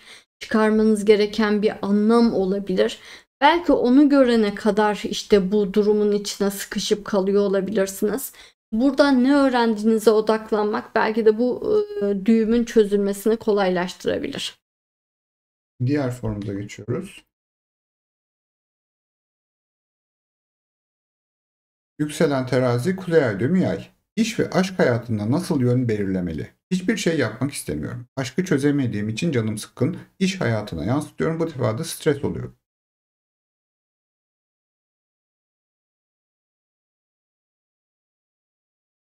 Yükselen teraziler için öncelikle çok harika bir dönem başladı zaten. Hani bunun başladığını ya işte bu dolunay dönemiyle bu fırsatla görecekler ya belki işte hani en kötü ihtimal bu yılı böyle sıradan geçirip sonraki yıl anlayacaklar. Ama muhteşem bir dönem başladı aslında yükselen teraziler için. Hiçbir şey yapmak istememeniz normal. Çünkü yükselen terazi enerjisini karşı taraftan alır. Karşı tarafta heyecanlı, hayat dolu bir insan olacak ki siz de hayata dört elle sarılacaksınız. O yüzden zaten bu gökyüzü de karşınıza birini çıkarma eğiliminde. Sürpriz bir şekilde hayatınıza birinin gelmesi fikri var zaten gökyüzünde. Var olan hani ilişkilerinizde de yanlışların bitip yepyeni insanlara yer açılması gibi fikirler var yine bu gökyüzünde.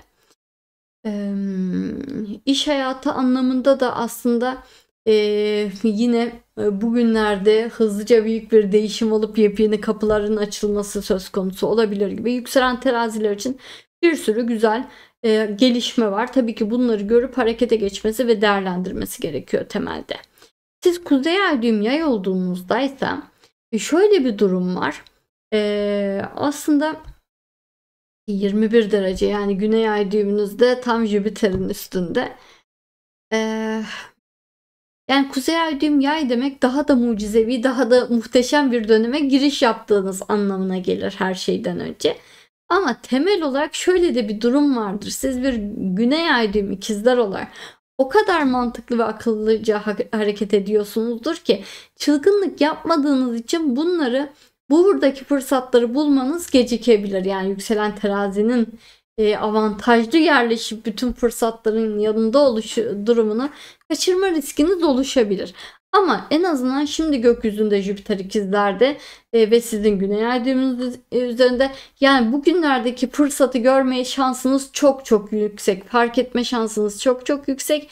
En azından hani gelen doğru bir kişi ise onu fark etme şansınız yüksek. Bu evet ya bana uygun biri diyebileceğiniz gibi biri geliyordur.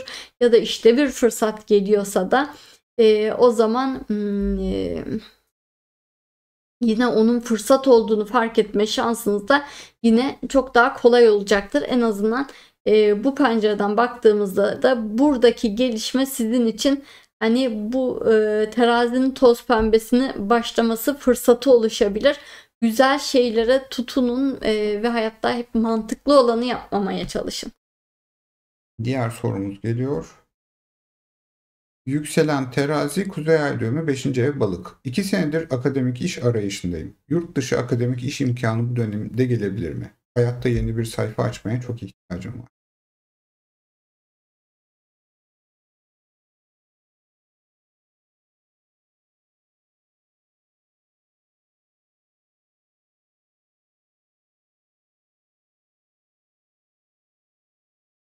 Şimdi yükselen terazilere bu dönem akademik kariyer, özellikle yurt dışında akademik kariyer şansı çok yüksek. Natal haritalarında bunu engelleyen bir şey yoksa büyük ihtimalle bununla ilgili bir fırsat yakalayabilirler görünüyor. Ve bu evet yepyeni çok güzel bir sayfa olur ve çok da iyi olur anlamına geliyor. Ama Kuzey Ay düğüm balık olduğunuzda kaderin sizinle ilgili başka bir planı olabilir. Belki budur planı, belki başka bir şeydir. Yani bir şey olmadığında onu zorlamamak gerekir. Bir şey olmadığında o konuda tutturmamak gerekir. Kaderin yarattığı fırsatı beklemek gerekir. Yani emin olun sizin kendiniz için hayal ettiğinizden daha güzel bir şey vardır kaderin getirdiği fırsatta. Onun ne olabileceğine bakmak gerekir. Diğer sorumuz geliyor. Yükselen terazi Kuzey Ay düğümü Koç. Uluslararası teknoloji firmasına başvurdum. Pozisyonlar benim için uygun. Taşınma, teklif, kabul süreci olur mu? Nasıl gelişir? Burada çok fazla terazi Evet, sorumuz var. yurt dışı ile ilgili bu fırsatlar için çok harika bir dönemde yükselen teraziler. Zaten hani haritalarında engelleyen bir şey yoksa taşınma, teklif, kabul süreci çok hızlı ve çok rahat gelişecek ve çok kolay ilerleyecek görünüyor. Ama Kuzey Ay düğüm Koç olduğunuzda yine unutmamanız lazım. Ne olacak? Mücadele var. Gibi bir durum var. Yani hani özellikle de rekabet var. O işe başvuracak başkaları var. Belki hani Kuzey Ay düğüm Koç'a gittiğiniz için biraz daha işte kendinizi fark ettirmeniz, kendinizi göstermek üzere yapabileceğiniz başka bir şey var mı bu iş fırsatıyla ilgili? Nasıl hareket etmelisiniz? Hani kendinizi göstermek için bunu biraz daha düşünmeniz lazım. Yani Kuzey Ay düğüm Koç olunca hep bir parça daha fazla çaba gerekiyor yani. Evet Derya'cığım. Şimdi yükselen akrep sorularına geçeceğiz.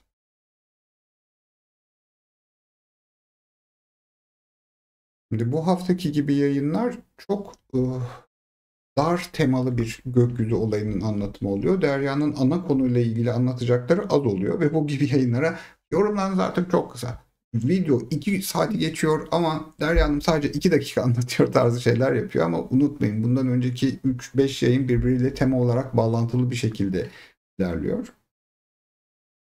Bir de takipçimiz çok teşekkür ederim. Aylardır sorum yanıtlanmıyordu. Valla ne yapalım yani yüzlerce soru geliyor ve de her yayında 36 kadar soru yanıtlanıyor. Bazen birkaç tane fazla birkaç tane eksik olabiliyor. O yüzden beklentilerinizi düşürmelisiniz bu noktada. Evet çok fazla yükselen terazi sorusu aldık.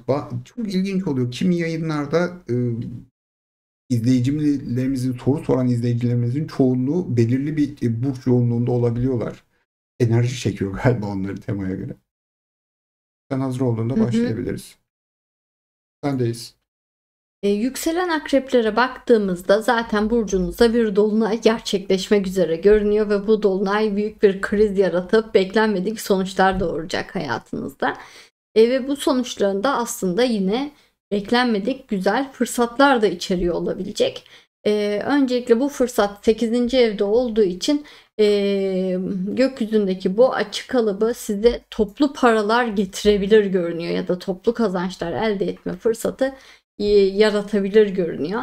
Yani bu fırsat çalıştığınız şirkette prim, ikramiye gibi ekstra bir şey üzerine anlaşmanız anlamına gelebilir ki hani zam yerine bunu anlaştınız. Bu şu an için avantajlı olacak olabilir. O anlama geliyor. E, Ya da belki bazı riskli yatırımlara girdiniz ve o yatırımlar değerlenecek olabilir ama sakın çok fazlasını beklemeyin ve hani orada biraz güzel bir şey olduğunda hani hedefinizin tam orada yani hedefinizden aşağıda ama güzel bir şey olduğunda onu hemen değerlendirip o riskli yatırımları güvenli alana geçirin. Yani zarar görmeden o riskli alandan çıkmanız için bir fırsat penceresi var gibi bir durum gösteriyor. Eee, Yani oyalanmayın, değerlendiğinde daha da değerlenir diye oyalanmayın. Aşırı riske girmeyin yani o anlamda. Yine bugünlerde borçlarınızı yapılandırmak, borç bulmak, kredi çekme gibi konularda da fırsatlarınız var. Böyle bir şey aklınızdaysa bunu da değerlendirmelisiniz. İlk sorumuzu Hı aktarıyorum. hı. Yükselen Akrep, Kuzey Ay düğümü Başak. Geçen yıl yarı yolda bırakan ve türlü haksızlığa uğratan kişi yeniden dönmek için uğraşıyor. Gücümü tam kazanmışken kaybetmekten korkuyorum, güvenemiyorum, ne yapmalıyım?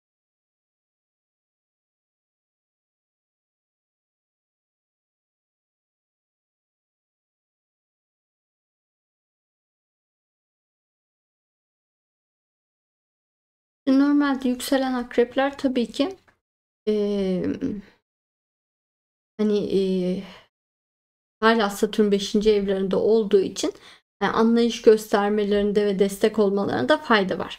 Ama bir haksızlığa uğradıysanız, bir zarar gördüyseniz o zaman geri affetmemelisiniz. Yani gökyüzü mutlaka başka bir seçenek, başka birini yollayacaktır. Sizde de bu affetme değişinin temel sebebi Kuzey Ay düğüm Başak olmanız. Sonuç olarak gökyüzünde Güney Ay düğüm Başak'ta olsa da siz temelde bir Kuzey Ay düğüm Başaksınız. Yani 5. evinizde bir Güney Ay düğüm var. Siz çok sert ve net olmalısınız karşı taraftaki kişiye. Affedildiğinde düzelme şansı çok azdır. Yani illa affedecekseniz bile çok sert koşullarla, yani çok sert bir şekilde, hani kurallarınızı koyarak bu kadar sürede şunu yapmazsan böyle, yapmazsan böyle, olmazsa ya da şunu bir daha yaparsan hemen biter bu iş gibi sınırlarınızı çok sert koyarak bir şans vermelisiniz. Yoksa aksi halde vermeyin. Diğer sorumuz geliyor. Yükselen Akrep, Kuzey Ay düğümü Boğa. İşten yanı imkansızı istemeye devam ediyor. Motivasyonu iyice kırıldı, toparlanıp zorlamaya devam mı etmeli yoksa inzivada mı huzur bulacak? Şu an yükselen akrepler aslında hani imkansızı isteyebilirler ama imkansızı bu dönem elde edemeyecekler. Daha orada bir yol var, daha bir süreç var. Satürn daha aşağıda. Evet, güzel ilerleme açısından biraz önleri açıldı, ilerliyorlar, bir şeyler yapabiliyorlar. Onları yerle bir eden enerji biraz kırıldı ama hala tam istedikleri randımanı alamıyorlar ve bu dönem kadere uyum sağlamak zorundalar. Bunu bilmek gerekiyor.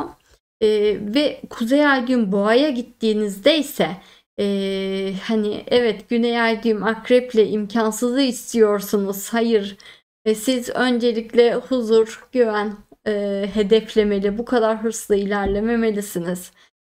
Sakin olmalısınız. Adım adım bir şeylerin inşa edildiğini görmelisiniz. Çünkü hayat hani bir hedefe kilitlenip hayatı kaçırmanızı da istemiyor bu arada. Onu da unutmayın. Yükselen akrep, Güney Ay düğüm akrep olmak da tabii ki çok zor. Çünkü ona sıkıya tutulmanız, hani Güney Ay düğümünüze fazla tutulmanız ve Kuzey Ay düğümüne gitmekte aşırı zorlanmanız anlamına geliyor. Bu da hayatınızda hani daha büyük mücadeleler ve sıkıntılar yaşamanıza neden oluyor. Hı hı.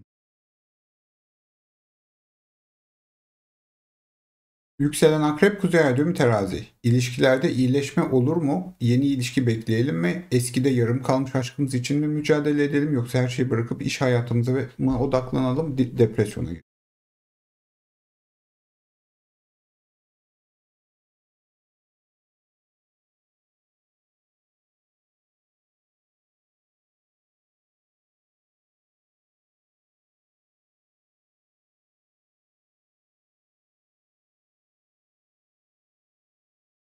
Şimdi yükselen akrepler eğer bir haksızlık ya da bir e, yani bir haksızlığa uğramışlarsa ya da işte karşı taraftan ne bileyim gerçekten rahatsız edici, işte dolandırılma, kandırılma, sömürülme gibi şeyler, hakaret gibi şeyler yaşamışlarsa kesinlikle geçmişe bakmamalılar. Ama onun dışında geçmişten kalan daha kıymetli, hala daha kıymetli. Hani onun gelmesi bekleniyor ama o gelmeyip yeni biri geliyorsa o zaman siz doğru şeyi yapmışsınızdır. Yeni birine de şans verebiliyorsunuz. Geçmiştekini de illa beklemeniz o zaman gerekmiyor. Yani yeni bir ilişki varsa ya da bir flört durumu varsa ona şans vermenizde bir sıkıntı yok. Çünkü gökyüzü zaten sen doğruydun, o yanlıştı. O yüzden senin karşına yeni biri çıkarıyorum diyecektir. İş hayatına odaklanmak şu dönem çok doğru değil. Özel hayata odaklanma dönemindesiniz siz şu an. O yüzden özel hayatı çözmek ve mutluluğu aramak daha kıymetli. Yalnız Kuzey Ay düğüm terazi olunca şöyle bir durum var.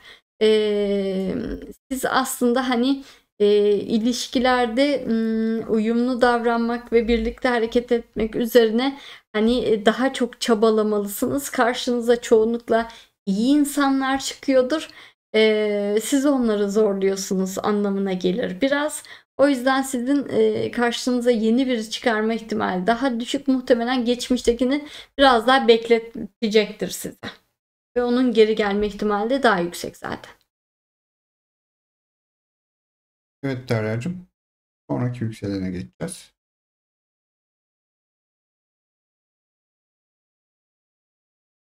Yüksek lisans adlı takipçimiz sormuş. Yükselen akrep biri transitleri yaya göre evlerde görüyorsa yükselenine akrep mi demeli, yay mı?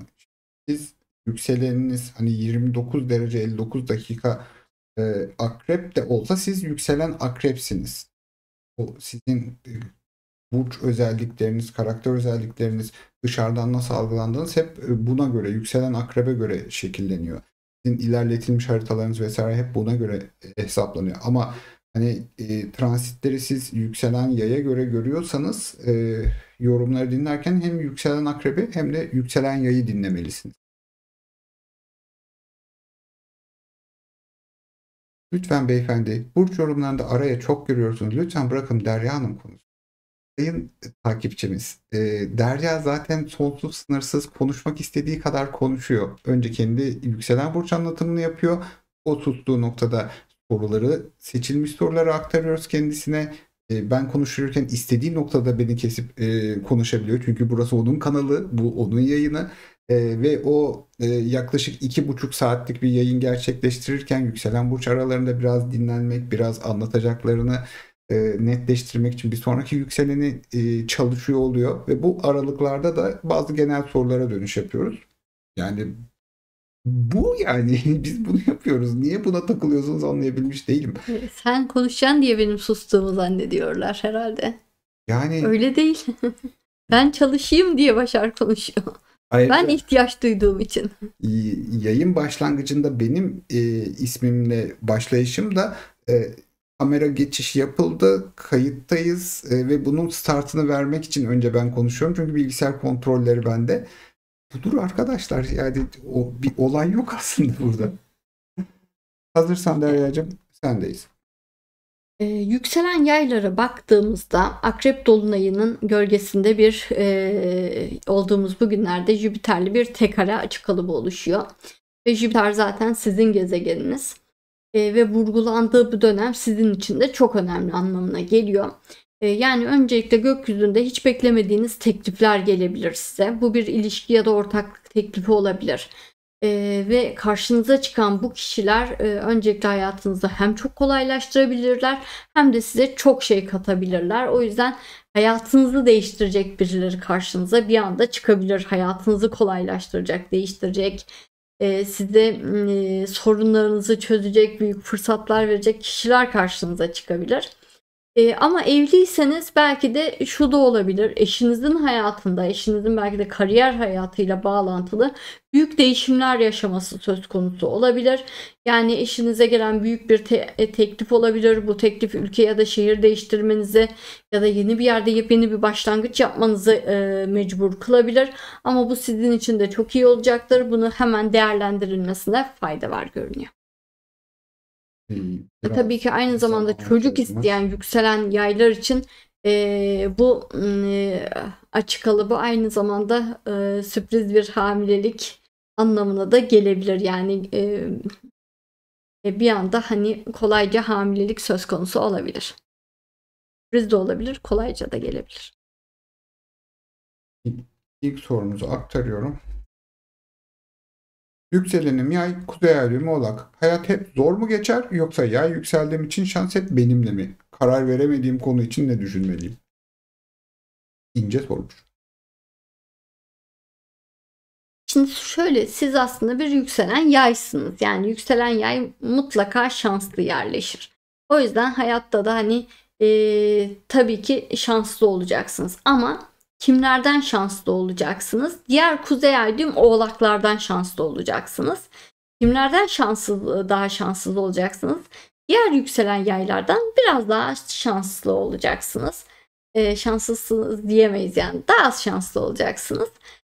Öyle düşünmeniz lazım ama mutlaka diğer kuzey ay düğüm oğlaklardan daha şanslısınız.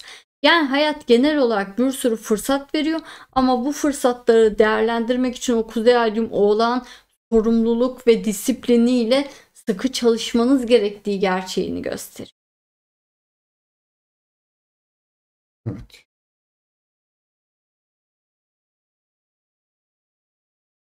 Diğer sorumuz geliyor.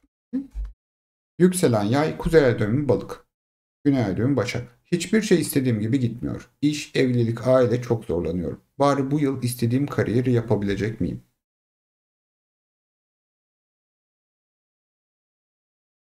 Şimdi yükselen yay tabii ki çok güzel. Hani orada bir sorun yok. Hayatta pek çok fırsat olacak. Çok güzel bir hayat sizi bekliyor. Sadece sıkıntı şu. Siz bir kuzey ay düğüm balıksınız. Yani güney ay düğüm başaksınız ve o da 10. evde. Yani yanlış kariyeri hedefliyorsunuz demek. Yanlış yere gitmeye çalışıyorsunuz demek. Yani hayat size bir sürü güzellik hazırlamışken siz onların hepsini sırtınızı döndünüz, yüz çevirdiniz ve başka bir şeye gitmeye çalışıyorsunuz demek. Yani hani siz hani öyle bir şey ki bir tarafta böyle mutluluk, bolluk, bereket var. Öbür tarafta ıssız bir çöl var. Siz inatla çöle gidip vaha arıyorsunuz gibi bir şey demektir. O yüzden hani hayatta hiçbir şey istediğiniz gibi gitmeyecek. Temelde de gitmeyecek. Çünkü Güney Ay düğüm Başak zaten planlar yapmaktır. Bir sürü planınız var ama o planların hepsini boş vermeniz gerekiyor. O planları kader istemiyor. O planları en fazla gökyüzünde transit Kuzey Ay düğüm Başak'tan geçerken bir parça olmasına izin verir. Ama onun dışında hep kaderin planına uymanız gerekiyordur. O yüzden plan yapmayı bırakmalı. Bunu istiyorum, buraya gitmeye çalışıyorum gibi düşünmeyi bırakmalı. Benim kısmetim nerede diye bakmalısınız. Hangi işte, hangi ülkede, hangi şehirde, kiminle, buna bakmalısınız. Hani ben şunu istiyorum diye baktığınız sürece hayatta karşınızda kader gibi büyük bir duvar olacak ve hani durdurulacaksınız. Diğer sorumuz geliyor. Yükselen son derecelerde yay, kuzey ay düğüm boğa. Yurt dışı iş tekliflerini mi değerlendirmeli yoksa aile ile mi kalmalı? Maddiyatta ilerleme yok. Çok zorlanıyoruz. Teşekkürler.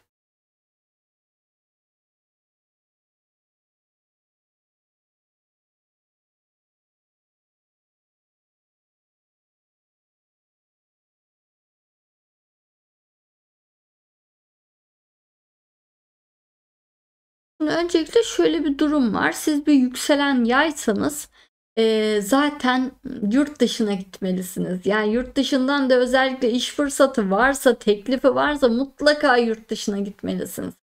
Yükselen yayların hani zaten hayatta bir deneyim yaşama, bir başka ülkeleri, başka şehirleri görme, dünyayı görme vizyonu, misyonu vardır. Ancak öyle yükselen yay olabilirsiniz ve aileden uzaklaşmak gerekiyordur zaten. Hani aileden bir kopmak gerekiyordur zaten.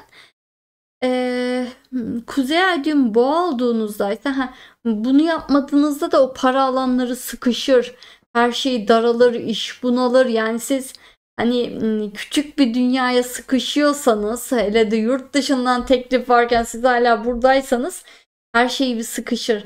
Kuzey ay düğüm boğa olduğunuzda evet, hayat çok fazla değişim istemez, çok fazla risk istemez. Hani güvenli, tatlı, mutlu, huzurlu git der ama belki de işte siz em, aileyle olmak, fazla bulunduğunuz alana sıkışmak gibi bir şey inşa ettiyseniz, o yüzden hani çünkü yurt dışından bir teklif var. Siz başvurayım mı demiyorsunuz. Bu bütün denklemi değiştiriyor. O yüzden orada bir hayat kurun diyor gibi sanki gökyüzü size.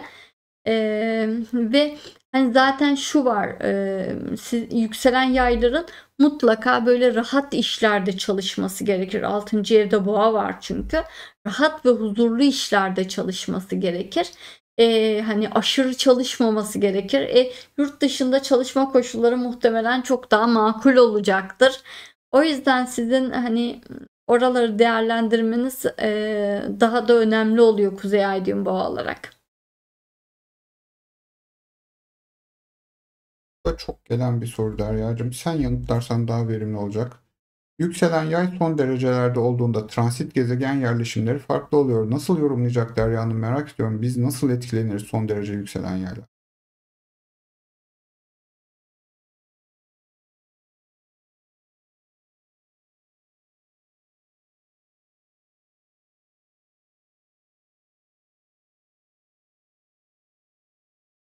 Yani şöyle, hani son derecelerde olduğunuzda da bu gökyüzü hani yine karşınıza biri çıkıyor. O değişmiyor ama daha çok bu kişi işle bağlantılı çıkıyor olabilir. Ortak gibi çıkıyor olabilir. Ya da işte destek veren biri gibi çıkıyor olabilir. O anlamda bir değişime neden oluyor.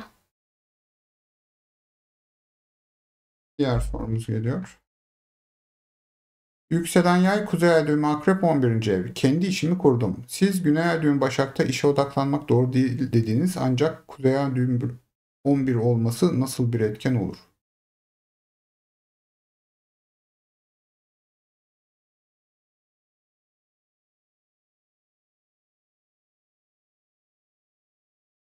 Şimdi yükselen yaylara işe odaklanmak iyi değil dedim. Çünkü yani şu an mutluluğa odaklanmaları gereken bir dönemde oldukları için dedim. Ve bu geçerli bir cümle ama kuzey ay düğüm akrep olduğunuzda sizin her zaman hırsla istediğiniz, hedeflediğiniz bir şey olmalı. O bu dönemde kariyerse, uzun süredir istediğiniz şey kariyerse, kariyere gitmenizde bir sakınca yok ama bilin ki orada zorluklar daha çok olacak demek. Ama hani bir kuzey ay düğüm akrep olarak şu an aşkı da hedeflemiş olabilirdiniz. Onu hedeflediğinizde biraz daha kolay olacaktı ama sorun değil yani. Siz eğer işi hedeflediniz ve iş kuruyorsanız burada bir sıkıntı yok. Akrebe gidiyorsunuz ama bilin ki hani akrebe gitmekte krizler içerdiği için siz de hani şu an hani zor bir zamanda bu adımı attığınız için biraz krizler ve zorlanmalar olacak. O anlama geliyor ama yanlış yaptığınız anlamına gelmiyor. Evet Derya'cığım. Yükselen oğlaklara geçiş yapacağız.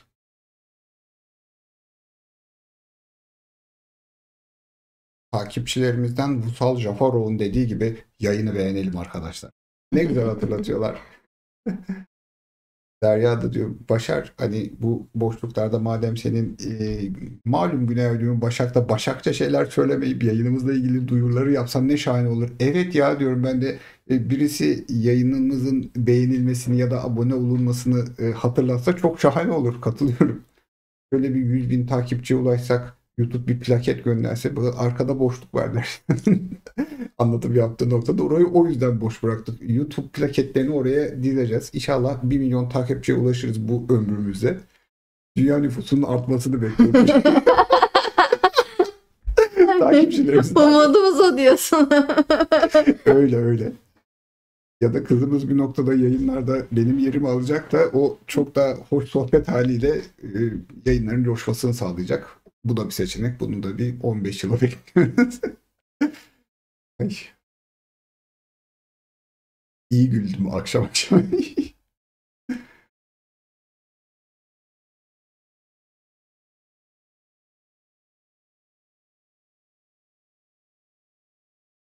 Evet, şimdi yükselen oğlak sorularını rica edeceğiz. Ve de başlıyor. Sen de izle. Yükselen oğlaklara baktığımızda öncelikle gökyüzünde bir akrep dolunayı gerçekleşiyor. Bunu geçen hafta anlattık. İşte yani tam bugünlerde gerçekleşiyor ama geçen haftadan anlattık. İşte öngörülemeyen bazı sonuçlar ortaya çıkacağı görünüyordu ve bu sonuçlarda bu hafta bu Jüpiter T karesiyle beklenmedik fırsatlar yaratacak. Bu öngörülemeyen sonuçlar beklenmedik de fırsatlara neden olacak. Bu fırsatlar yükselen oğlaklar için öncelikle iş alanında olduğundan dolayı karşılarına yeni bir iş fırsatı çıkabilir. Ya da bir terfi etme şansı oluşabilir.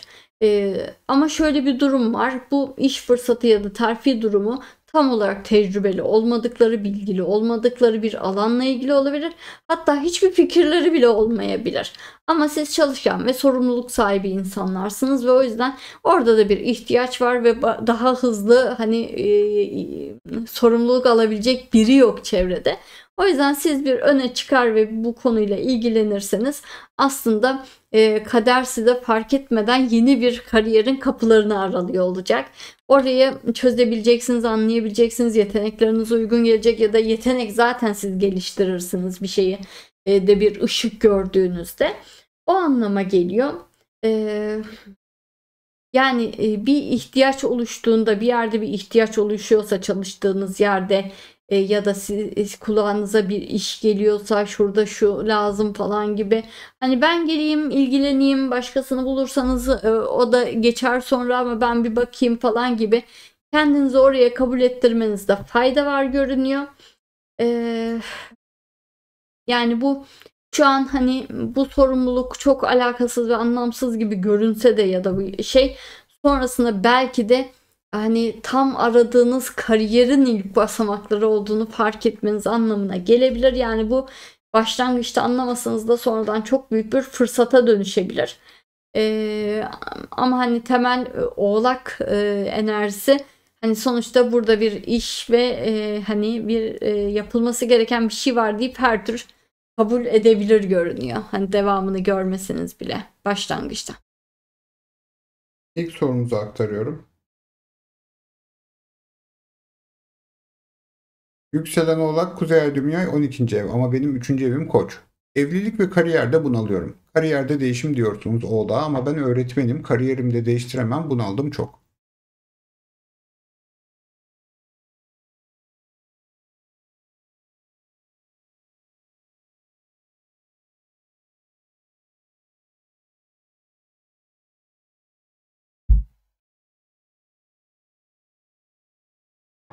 Şimdi yükselen oğlaklara her tür kariyeri değiştir diyor. Hani öğretmen de olsan değiştir diyor. Yani ne bileyim özeldeysen devlete geç, devletteysen özele geç diyor olabilir. Ya da işte hani bu şekilde olmuyor. Akademik kariyere dönebilir miyim diye bak diyor olabilir. Tabii şu an Güney Ay düğüm 9'da ama hani başka bir seçenekler öneriyor. Belki de hani burada bu şehirde olmayacak, başka bir şehirde yap. Yani bir şeyi değiştirmek zorunda gibi gösteriyor yükselen oğlaklara. Belki de hani öğretmensin ama işte hani devlette işte ne bileyim bakanlıklara doğru geçmenin yolunu ara ya da milli eğitime falan hani il müdürlükleri falan oralara geçmenin yolunu ara. Bu da kariyer değişimi çünkü hani ders vermekten daha idari bir yöne doğru geçmek gibi. Hani mutlaka başka bir seçeneğiniz var. Onu söylüyor gökyüzü. Ve bu seçeneksiz görme zaten Satürn 3. evde olduğu için bir sıkışma. Hani siz öğretmen olduğunuz için bunu zihninizde kısıtlıyorsunuz. Bambaşka bir yükselen oğlak işte ben bu yaştan sonra ne yapayım diye kısıtlıyor olabilir. Bambaşka bir yükselen oğlak işte okuduğum meslek dururken nasıl başka bir şey yapayım diye kısıtlıyor olabilir. Zaten hani bir nedeniniz var kendinizi kilitlemek üzerine. O neden geçersiz diyor. Özellikle de Kuzey Ay düğüm yay olduğunuzda mutlaka bırakmanız gerekiyor.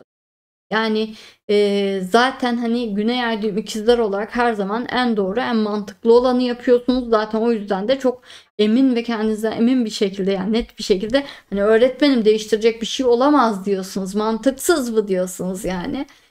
Ama zaten bu hayatta mantıksız olanı yapmaya, saçma olanı yapmaya geldiniz. Çılgın olanı yapmaya geldiniz. Hele de 12. eve gidiyorsunuz. Yani çok büyük risklere girmeye, hani her şeyi böyle Ferrari'sini satan Bilge gibi her şeyi geride bırakıp yepyeni bir şeye başlamaya geldiniz. Ve bunu yaptırmak için de işte her alanı sıkıştırıp duruyor. İşte bunalttıkça bunaltıyor. Bunalmanızın sebebi bu zaten. Yaşla ilgili demişken onun da sorusu geldi. Yükselen Oğlak'a, Kuzey Ay düğümü Terazi, yeni işlere yönelin, hobilerinizi işe çevirin öneriniz vardı. Yaş 45, değişiklik yapamadım, yöneticiydim, işsiz kaldım, bulduğum işlerde çok kötülere denk geldim, çok mu geç?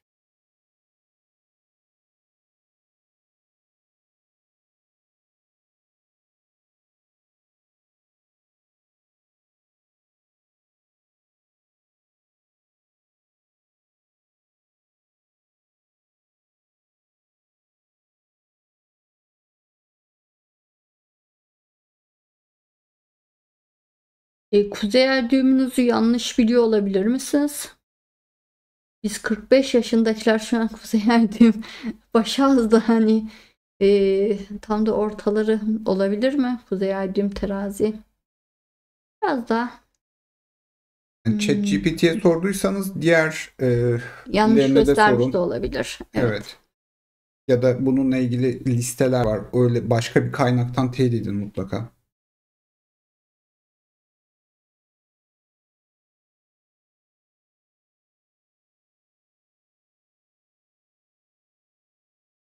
...77 Aralık doğumluyum. Ay, yaş 45 deyince hani. Ben şu an 45'im ya, 79'lu olarak, o yüzden. 7 olunca tamam. O zaman olur.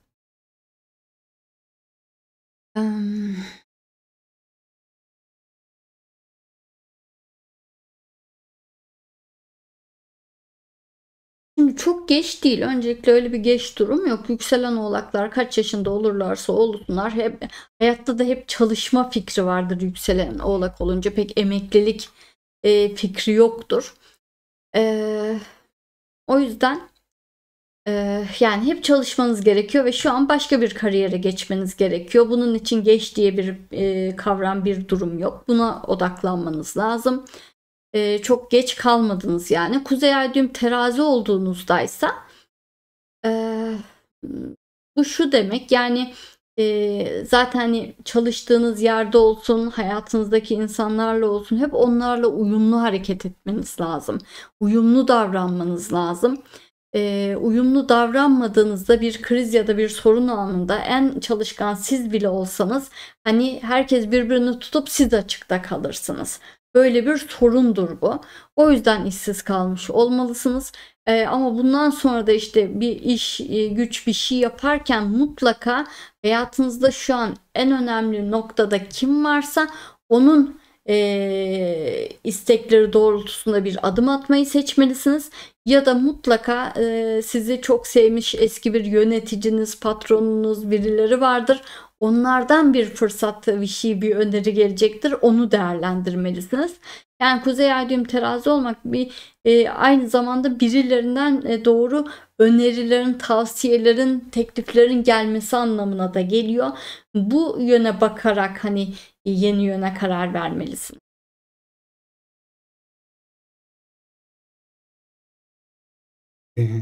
Bu sorumuz 5. Teletubby'den geliyor. Yapmayın arkadaşlar, yayında böyle patlayarak gülesim geliyor yani. Yükselen Oğlak, Kuzey Ay düğümü Başak. Hangi yöne gitmeliyim? Kariyer, aile, aşk hepsi tıkalı kaldı. Ne zaman biter bu durum?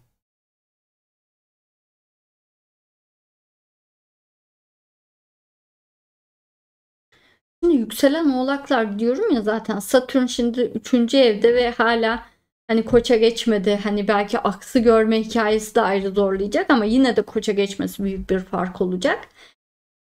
O yüzden de hani zaten şu an depresyonun dibine vurdukları, iyice kilitlendikleri bir dönemdeler zaten hani. Ama burası artık çıkışın olduğu, yeni hedefin görüldüğü bir yıl olması anlamına geliyor. Yani bu tıkanıp kalmalar falan gayet normal, yani zaten şu an onu olmasını bekliyoruz. Yani yönetici gezegeniniz şu an size neredeyse sıfır güç veriyor, hiç güç vermiyor gibi bir durum var.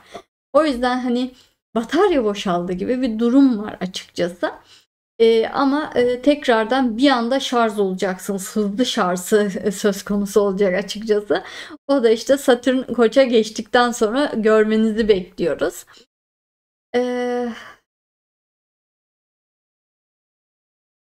Ama özel hayatla ilgili aslında bu kadar büyük bir tıkanma beklemiyoruz. Özel hayata yani bu dönemler, bu Satürn gezegeninin enerjisi bittiği dönemler sizin için özel hayatı yoluna koyma dönemleridir.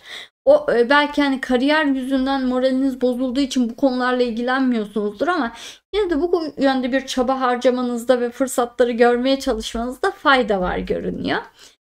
Kuzey ay düğüm Başak olduğunuzdaysa yani şu an bu kadar kilitlenmiş hissediyorsanız artık sakin olun. Tamam, demek ki Başak'a gitme yolunda biraz zorlandınız ve ilerleyemediğiniz için bu dönem her şeyde tıkandınız muhtemelen. Ama en azından gökyüzünde şu an Kuzey ay düğüm Balık'ta, sizin de orada Güney ay düğümünüz var. Yani bu dönem şu an kadere bırakmak, akışa bırakmak ve hiçbir şeyi zorlamamak için hani bir mola verebilirsiniz. Çünkü kaderde hiçbir şey yapmasanız da sizi güzel bir noktaya itecek. O iteceği noktayı bekleyebilirsiniz. Bu nokta şu an işte size gelecek bir teklif üzerinden olabilir. Yani o öneriyi kabul edin neyle ilgiliyse. Evet Derya'cığım. Şimdi yükselen kovaya geçiş yapacağız.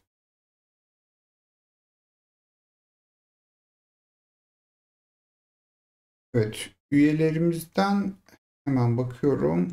Gülden Avcı şöyle sormuş. Keşfedilen yeni gök cisimleri astrolojiye dahil edilince mitolojik hikayesi üzerinden yorum yapılıyor.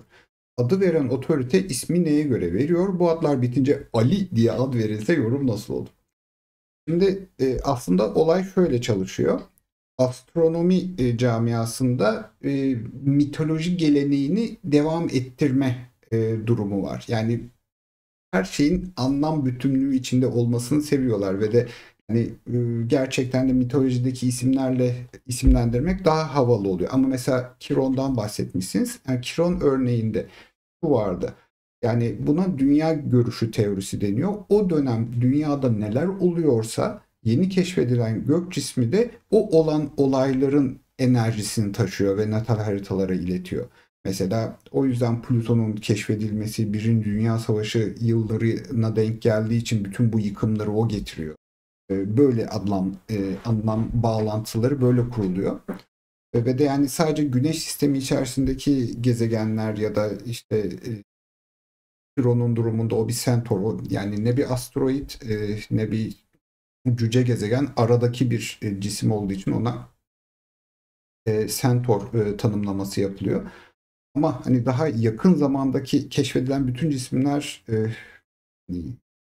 Samanyolu galaksisinin başka yerindeki öte gezegenler vesaire olduğu için onlar kişisel haritalarımızı doğrudan etkilemiyorlar. Ama Ali diye bir isim verilmesi de bakalım göreceğiz. Ama şey var. Bize yeterince yakın ve keşfedilmemiş bir cisim olması gerekiyor. O da pek yok şu anda. Bu arada iki takipçilerimiz canlı sohbeti lütfen astroloji odaklı tutalım. Çünkü soru seçmemiz zorlaşıyor. Hazırsan Derya'cığım başlayabiliriz. Yükselen kovalara baktığımızda öncelikle gökyüzünde bir akrep dolunayı var. Bu akrep dolunayı öngörülmemiş sonuçlar doğuruyor ve bu sonuçlarda beklenmedik fırsatlar yaratıyor. Yükselen kovalar için bu fırsatlar 5. evde gözüküyor. Ve bu fırsat öncelikle hayatınızın çok renklenebileceği anlamına geliyor. Tabii ki bu renklenme ünlü olabilirsiniz anlamına da gelebiliyor natal haritanızda varsa. Onun dışında aşk anlamına geliyor. Özellikle de hayatınızda özel birisi yoksa çok kafa dengi, eğlenceli biriyle karşılaşmanız ve keyifli bir ilişkiye başlamanız anlamına geliyor. Belki de işte bu açık alıbı aynı zamanda hobinizle ilgili, hani yaptığınız hobilerle ilgili bazı fırsatlar oluşmasını sağlayabilir. Ya da yeni bir hobiye hayatınızda yer açmanızla ilgili kolaylaştırıcı durumlar oluşabilir. Belki de hobilerinizde parlama, ön plana çıkma ve hobilerinizde hani daha hobilerinizi değerlendirebileceğiniz alanlar yaratabilir. Belki bugünler size ekstra bir ödül getirebilir. Belki de sürpriz bir hamilelik getirebilir. Yani hayatınızı renklendirecek, güzelleştirecek ya da sizi gülümsetecek, mutlu edecek bir fırsat oluşuyor gökyüzünde.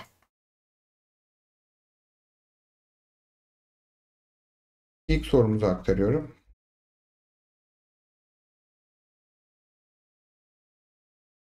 Evet, şu. Yükselen ikizler, Kuzey Ay düğümü Kova. Aynı zamanda Güneş Kova, Merkür Kova, MC Kova'ymış. İş MC Kova nasıl olur ya? Ne olmasın? Ha, olmaz. MC Kova olmaz. Yükselen kova demek istedi herhalde. Bir dakika, bu yükselen ikizler. Evet. Siz soruyu çok yanlış yerde sormuşsunuz. Neler oluyor? Şaşırtmayın beni. Şaştım. Neler oluyor? Yükselen ikizler geçti arkadaşlar. Evet, şimdi geçiyoruz.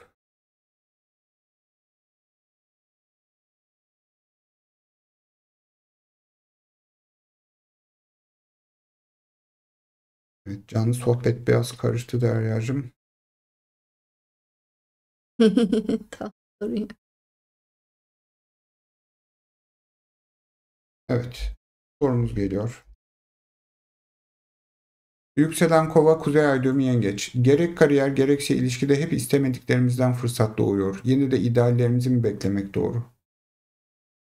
Yükselen kova öncelikle hayatta kendisini gerçekleştirmesi gerekiyor ve bu dönem yeteneklerini keşfetme, yeteneklerini keskinleştirme, keşfetme değil de keskinleştirme döneminde.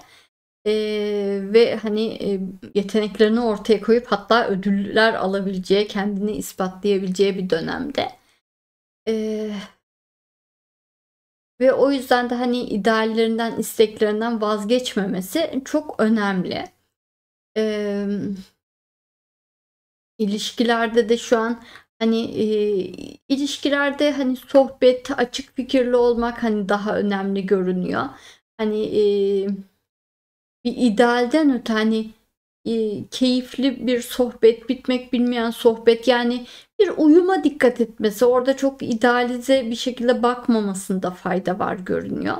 Ama siz bir Kuzey Ay düğüm Yengeç olduğunuzda öncelikle ilişkilerde mutlaka ısrarcı olmalısınız. Yani birini seviyorsanız asla vazgeçmemelisiniz. Sizi seven önemsiz. Siz kimi istiyorsunuz, kimi seviyorsunuz, ondan vazgeçmek yok. İdealler konusundaysa da bu idealler, eğer siz bir Güney Ay düğüm Oğlak olarak yani statü odaklı idealleriniz varsa onlardan vazgeçmelisiniz.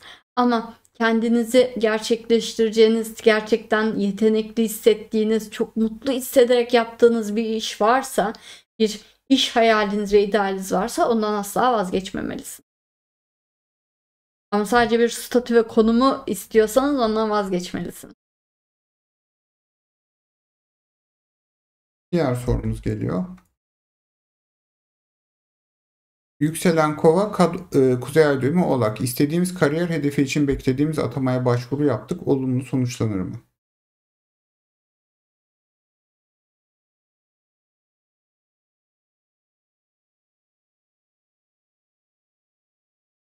Yani bu gökyüzü olumlu sonuçlanma ihtimalini yüksek gösteriyor. Yani yükselen kovalar bir şeye başvurdularsa, bir işe, güce, bir yere başvurdularsa bununla ilgili olumlu sonuç alma ihtimalleri çok yüksek görünüyor. Kuzey Ay düğüm Oğlak olduğunuzda da tabii ki kariyer hedefiniz var ve bu konuda bir şeyler yaptıysanız yine olumlu sonuç alma ihtimaliniz yüksek. Diğer sorumuz geliyor. Hocam, yükselen Kova, Kuzey Ay düğümü Balık. İş yerinde toplu çıkışlar oluyor. Etkilenme durumu olur mu? 2022'den beri borç gırtlakta.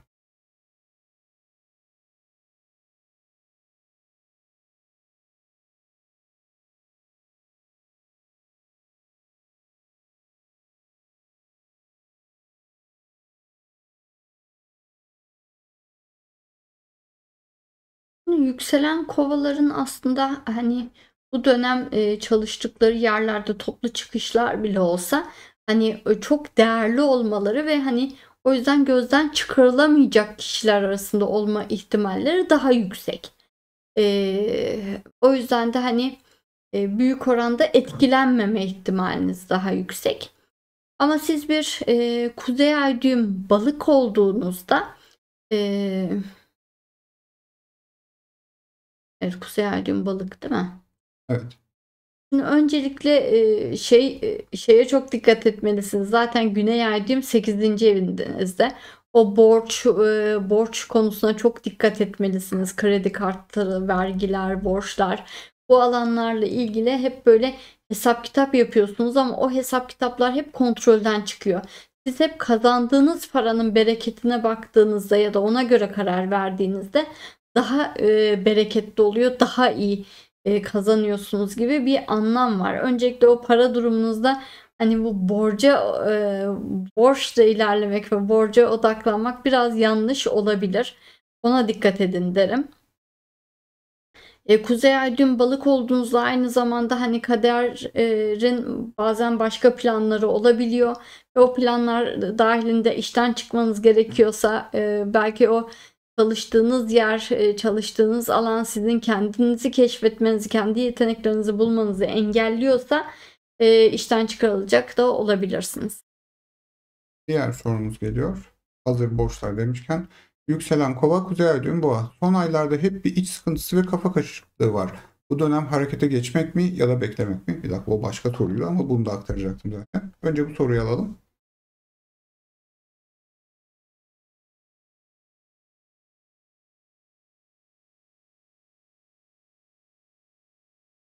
Şöyle yükselen kovalara ne harekete geç ne bekle diyor. Yani kendi hızında yani yükselen kovaları gökyüzü uzun yıllardır aslında hani birkaç yıl önce başlamıştı, hatırlamıyorum şimdi ne zaman olduğunu.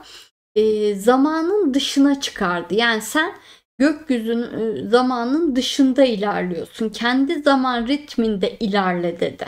Hani bu ister sizin hızınız çok hızlıysa çok hızlı, sizinki yavaşsa çok yavaş. Yani haritanıza göre nasıl bir hızsa o hızda ilerle. Sen zamanın ritmine uyma. Sen kendi ritmine uy dediği bir dönem başladı. Bu sene de başlamadı aslında, kaç yıl önce anlattım. Yani hani zaman durdu falan diye hani o zamanlarda ben poz verip kapaklar yapıyorduk ya. Ta o zamanlarda o değişim oldu.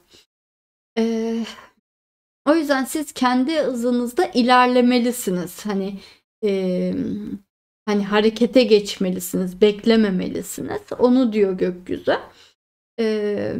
Kaderin getirdiği bir şeyler varsa ona göre de hareketinize şekil verebilirsiniz ama bekleyin de demiyor temelde. Kuzey ay düğüm boğa olduğunuzdaysa hani zaten hayatta biraz daha yavaş bir ritminiz olması gerektiği anlamına geliyor. Siz belki güney ay düğüm akrepten dolayı fazla hızlı gitmeye çalışıyor olabilirsiniz. Fazla zorluyor olabilirsiniz. O yüzden de hani kendinizi ister istemez sıkıştırıyor ve tıkanıyor olabilirsiniz. O yüzden belki çok hızlı gittiyseniz beklemeniz gerekiyor da olabilir. Az önce bahsettiğim borç sorusu Derya'cığım.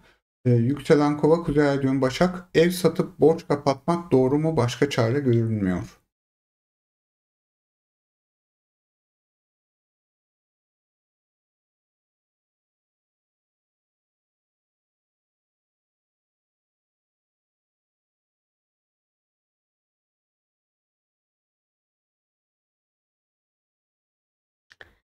Yani ev satıp borç kapatmak sanki doğru gibi.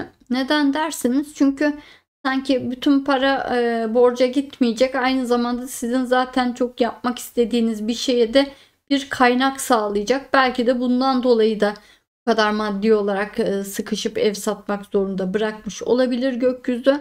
O yüzden o kadar negatif bakmayın bu konuya. Ama tabii ki kendi oturduğunuz evi satacaksanız o zaman bu dediğim geçersiz. Yani hani oturmadığınız yatırımlık bir evi satacaksanız bu senaryo geçerli. Oturduğunuz bir evi satmayın. Onu demiyor gökyüzü. O zaman başka bir seçenek vardır. Onu görmeye çalışın. Kuzey ay düğüm başak olduğunuzdaysa da belki gökyüzü size hesap kitap yapmanın önemini göstermeye çalışıyordur. planlı bir şekilde harcamanın önemini göstermeye çalışıyordur. Hep tedbirli olmanın önemini göstermeye çalışıyordur. Muhtemelen siz Güney Ay düğüm balıkla aşırı bonkör ve aşırı dağıtan bir yapınız olabilir. Paraya hiç değer vermiyor olabilirsiniz. Paranın önemini vurgulamak için hani biraz daha tutumlu ve sağlam adımlar atmanız gerektiğini göstermek için bu dönem bu kadar sıkıştırmış olabilir. Ama hani oturduğunuz evi satma durumuna girmeyin. Gökyüzü başka bir noktadan kaynak yollayacaktır Güney Ay düğümde. Balık olduğunuz için bu dönemde Kuzey Ay düğüm balıkta olduğu için. Evet Derya'cığım, yükselen balığa geçeceğiz şimdi. Hı. Bu noktada izleyicilerimizden özür dilemek istiyorum. Çünkü iki takipçimizin kendi arasındaki konuşmasında bir tarafın diğerine hakkında kişisel yorum yapmasıyla olay ilerlemiş. Hobby Collection moderatörümüzü de söyleyeyim. Benzer bir durumun olması durumunda hızlı müdahale edebilirsek böyle bir olay gelişmeyebilir. Bizim için de bir öğrenme anı olsun ve de e, özür de dilemek istiyoruz. Çünkü bazen takipçilerimiz kendi aralarında konuşuyorlar, astrolojik olaylardan bahsediyorlar, birbirlerinin yükselenlerini, ay düğümlerini takip ediyorlar ve yaşadıkları dönemlerle ilgili kısa yorumlar yapıyorlar. Bu hani kaliteli ve nezih bir mesajlaşma şeklinde geçiyor. Ama özellikle de hani uzun süredir kanalımıza üye olan üyelerimizin konuşmasının bu noktaya varmasından ben üzüntü duydum açıkçası. Bu konuda moderasyon zaafımız oldu. Sonra önümüzdeki maçlara bakacağız diyelim. E, Bunun dışında Banu adlı üyemiz demiş ki Derya'cığım, şimdi herkesin merak dolu soruları var ama söylemeden geçemeyeceğim. Derya Hanım, size bu renk çok yakışıyor. Teşekkür ederim.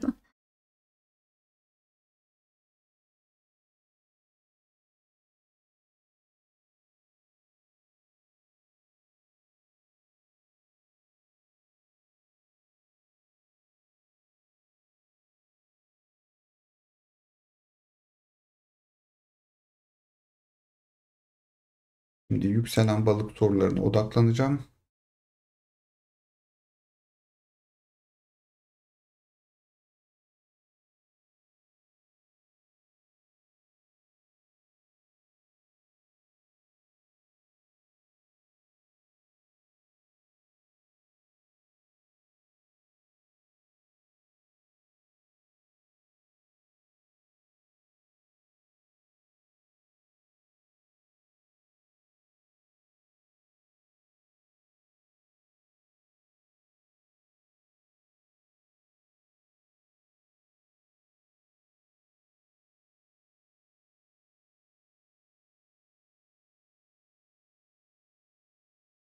Evet, şu an yayın durmadı. Sadece küçük bir sessizlik anındayız.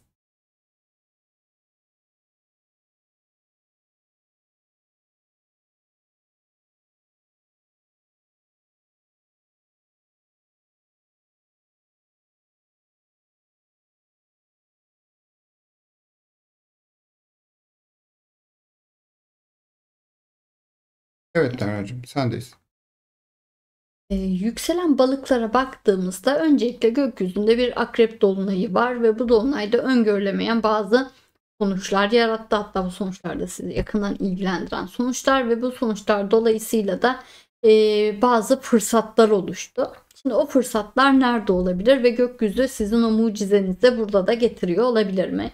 Belki mucizenizi ya da yeni bir mucizeyi, geldiyse yeni bir mucizeyi daha burada getiriyor olabilir mi?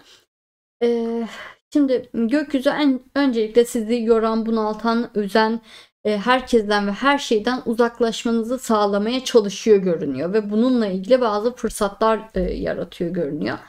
Bu fırsat hani bir mal alma veya satma konusunu da içerebilir ya da işte hani çok iyi koşullarla alma ya da satma konusu olabilir ya da işte bir ülke ya da şehir değiştirme, bir taşınma konusuyla ilgili de olabilir.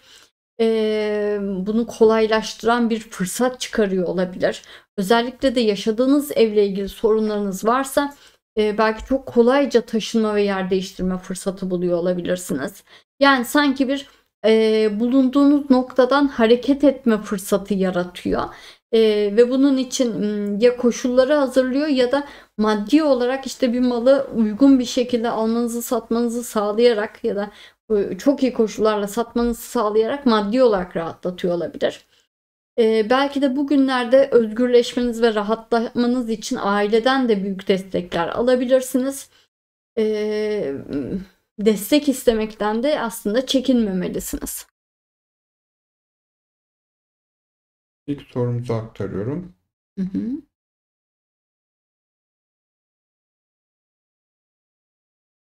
Yükselen balık, kuzey ay düğümü aslan. Taşınarak şehir değiştiriyorum. Yıllardır hayal ettiğim yeni baştan bir hayat kurma niyetindeyim. Doğru yolda mıyım? Neler bekliyor beni bu yolda?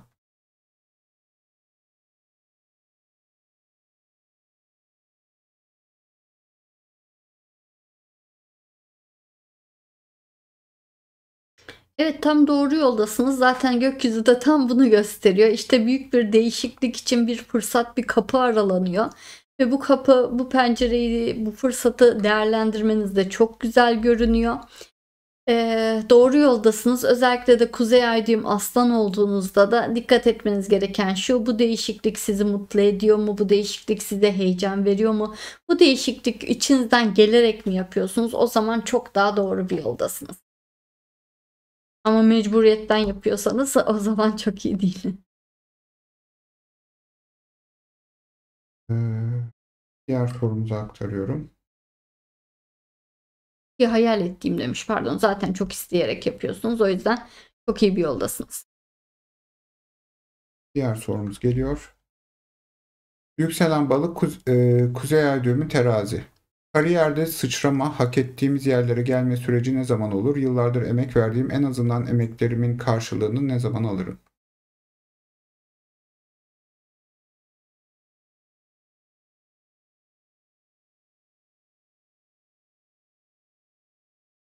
Şimdi aslında bu yıl mucizelerin yılı yükselen balıklar için. Her tür mucize gerçekleşebilir ve emeklerinizin karşılığını bu yıl kolayca alabilirsiniz. Hatta bu dolunay döneminde de fazlasıyla alma şansınız var gözüküyor.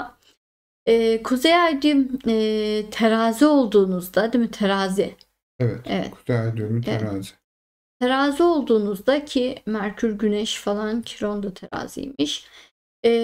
Sadece dikkat etmeniz gereken şu: emek verme cümlesi çok doğru bir cümle değildir sizin için. Siz uyum sağlama, teraziye gidiyorsunuz. Yani ne kadar çok çalıştığınız değil, ne kadar insanlarla iyi geçindiğiniz, geleceğiniz noktaya alacağınız sonuçları belirler. O yüzden de hani evet, çok çalışın, emek verin ama oradaki ilişkilerinizin iyi olması, başkalarını destekliyor musunuz, desteklemiyor musunuz? Bunlara dikkat etmek çok önemli. Bunlara ne zaman odaklanırsanız o kadar hızlı her şey yoluna girer. Siz bir bakın, yani çalıştığınız yerde herkesle ilişkiniz iyi olmalı. Herkes size güvenmeli. Hani en azından hani düzgün biri ve hani zarar vermemeliyim diyor olmalı gibi. Hani o ilişkilerinize çok dikkat etmeniz gerekiyor. Yoksa hep torpiller önünüze geçer ve emeklerinizin karşılığını almanız çok zorlaşır, çok gecikir gibi. Diğer sorumuz geliyor. Hı hı. Yükselen balık, kuzey ay düğümü balık olarak. Üzerimde bir sarhoşluk var. Sorumluluklarımı yerine getiriyorum ama sonucu umurumda değil. Yiyorum, kilo alıyorum ve boş veriyorum. Hayırdır inşallah. Hayır, hayır. Evet, yani gökyüzü yükselen balıkları şu an izole etmeye, korumaya çalışıyor. Bütün o krizlerden, sorunlardan, onları bunaltan her şeyden soyutlamaya çalışıyor. Ve hani o soyutlanmayı hissedebiliyorsanız ne güzel. Bunun için gerekiyorsa biraz kilo alın, yiyin, için o kadar da problem değil. Hani yeter ki o huzuru ve izole olma hissini hissedin, sarhoş gibi hissedin. Buna sarhoş gibi güzel demişsiniz. Sarhoş gibi hissedin. Çünkü balık, kuzey ay düğüm balık da zaten balık olmak, kuzey ay düğüm balık olmak, hani o başağın o açık zihninden, uyanık zihninden böyle bir hülyalı bir ruh haline dalmaktır zaten. Ona doğru geçiş yapmanızda hiçbir sorun yok. Özellikle de kuzey ay düğümde balık olduğunuzda hiçbir sorun yok. Siz böyle ne yaptığınızı tam anlamadığınız, boş verdiğiniz bir haldeyken hayat çok güzel bir noktaya doğru sizi tatlı tatlı itiyor demektir. Saniye Derya'cığım. Diğer sorumuza geçeceğiz. Yayınımızı bu saate kadar beklemiş olan takipçilerimize. Evet, bugün cumartesi hakikaten sen haklıymışsın. İzleyici sayısı 600'lerde falan kaldı. Çünkü izleyiciler ne kadar yeni ay, dolunay, tutulma videosu izlemişlerse onların karşısına o kadar çıkarıyor. Anladım. Şimdi bir takipçimizle ilgili bunu bonus soru olarak aktaracağım. Yükselen balık, kuzey ay düğüm akrep. 6 yaşındaki oğlum 5 aydır yoğun bakımda. 2023 Ocak'tan beri zordu ancak 2024 Kasım'dan beri en zor dönemdeyim. Ne zaman bitecek demiş. Öncelikle Allah Geçmiş şifa olsun, versin diyoruz.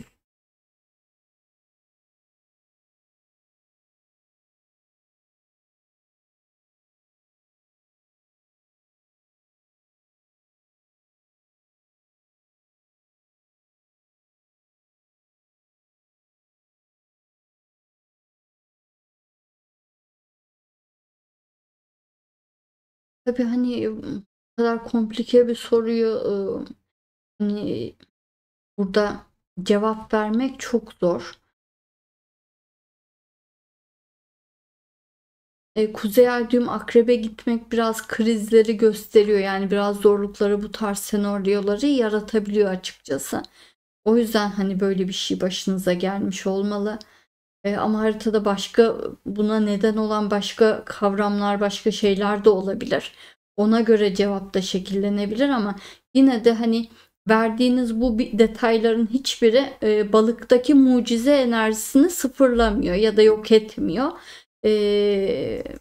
O yüzden hani sona gelmiş olabilirsiniz. Hani iyileşmeye ramak kalmış olabilir. En azından mucizeyi burada alamasanız bile bu yılın sonuna o mucize gelecek. Yani bu yıl balık yükselenlere haritalarında çok negatif ya da çok ters bir şey olmadığı sürece mucize bekliyoruz. O mucize hani ya burada ya yılın sonunda gelmiş olacak.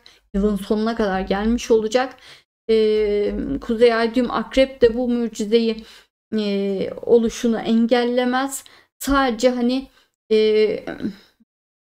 çok yoğun ve derinden bir şey hissettirmeye çalışıyordur gökyüzü size, yaratıcı size. Onun için uzuyor olabilir, onun için bir süreç geçiriyor olabilirsiniz. Bu süreç sizi çok derinden bir şeye bağlayacak, yaratıcıya bağlayacak, bir inanca bağlayacak, bir şeye bağlayacak görünüyor. Yani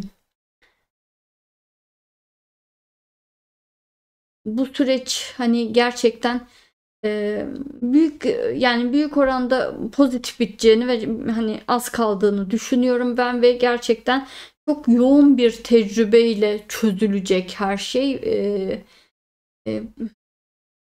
Yani hayır olacak inşallah diyeyim. Parlayamadım tam zihnimde olan. Son 2 sorumuz Derya'cığım. Hı hı. Yükselen balık, natal kuzey ay düğüm başak 7. ev. Bu ay yeni başlangıç yaptım. Yurt dışı bağlantılı bir işi yıllardır deniyorum. Hayalim. Fakat olmuyor. Sizce bu yıl veya 2026'da olur mu?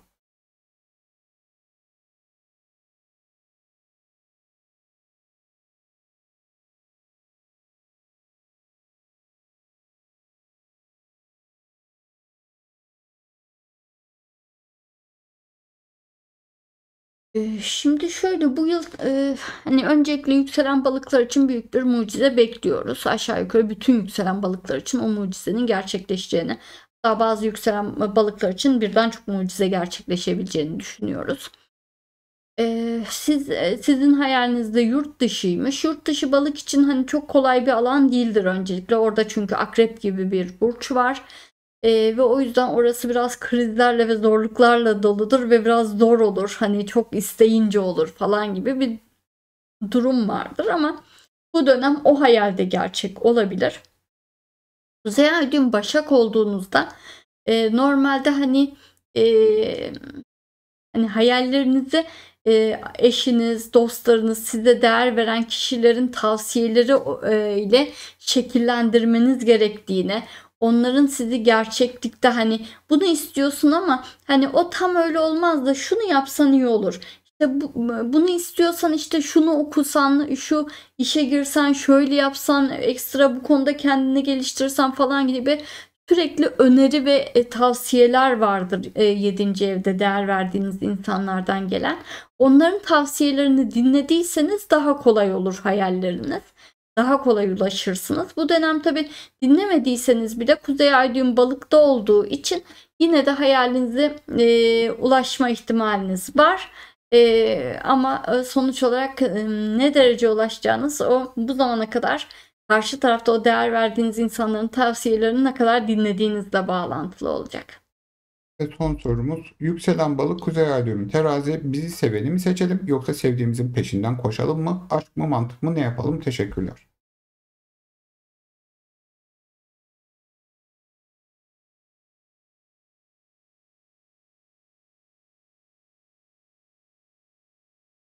Yükselen balıklar çoğunlukla 7. evde Başak olduğu için akıllı, mantıklı kişileri seçerler ve mantık evliliği yapıyormuş gibi görünürler. Ama balık çok duygusal bir hani su elementi sonuçta. 5. evinde de yengeç olduğu için çoğunlukla duygusal ilişkiler yaşar, aşk evliliği yapmaya meyillidir ama evlilik noktasında yine de onu toparlayacak düzgün birini seçip mantığa doğru gitme eğilimindedir. Şimdi ay düğümlerinize baktığımızda ise da Kuzey Ay düğüm teraziyseniz mutlaka sizi seveni seçmelisinizdir. Kendi istediğinizi seçerseniz ya olmaz ya da mutsuz olursunuz. Evet Derya'cığım. Buna mantık diyorsanız mantık, yani sizi seveni seçmelisiniz. O zaman bu yayınımızın sonuna geldik. Evet. Umarız bu 12 günlük bir zaman dilimi içerisindeki Evet, bir de fırsat dilimi kısa. Evet. Tüm takipçilerimiz faydalanabilirler. Onlar için en hayırlısı olur diyoruz. Evet. Herkesin fırsatını yakalaması dileğiyle herkese iyi haftalar. İyi haftalar.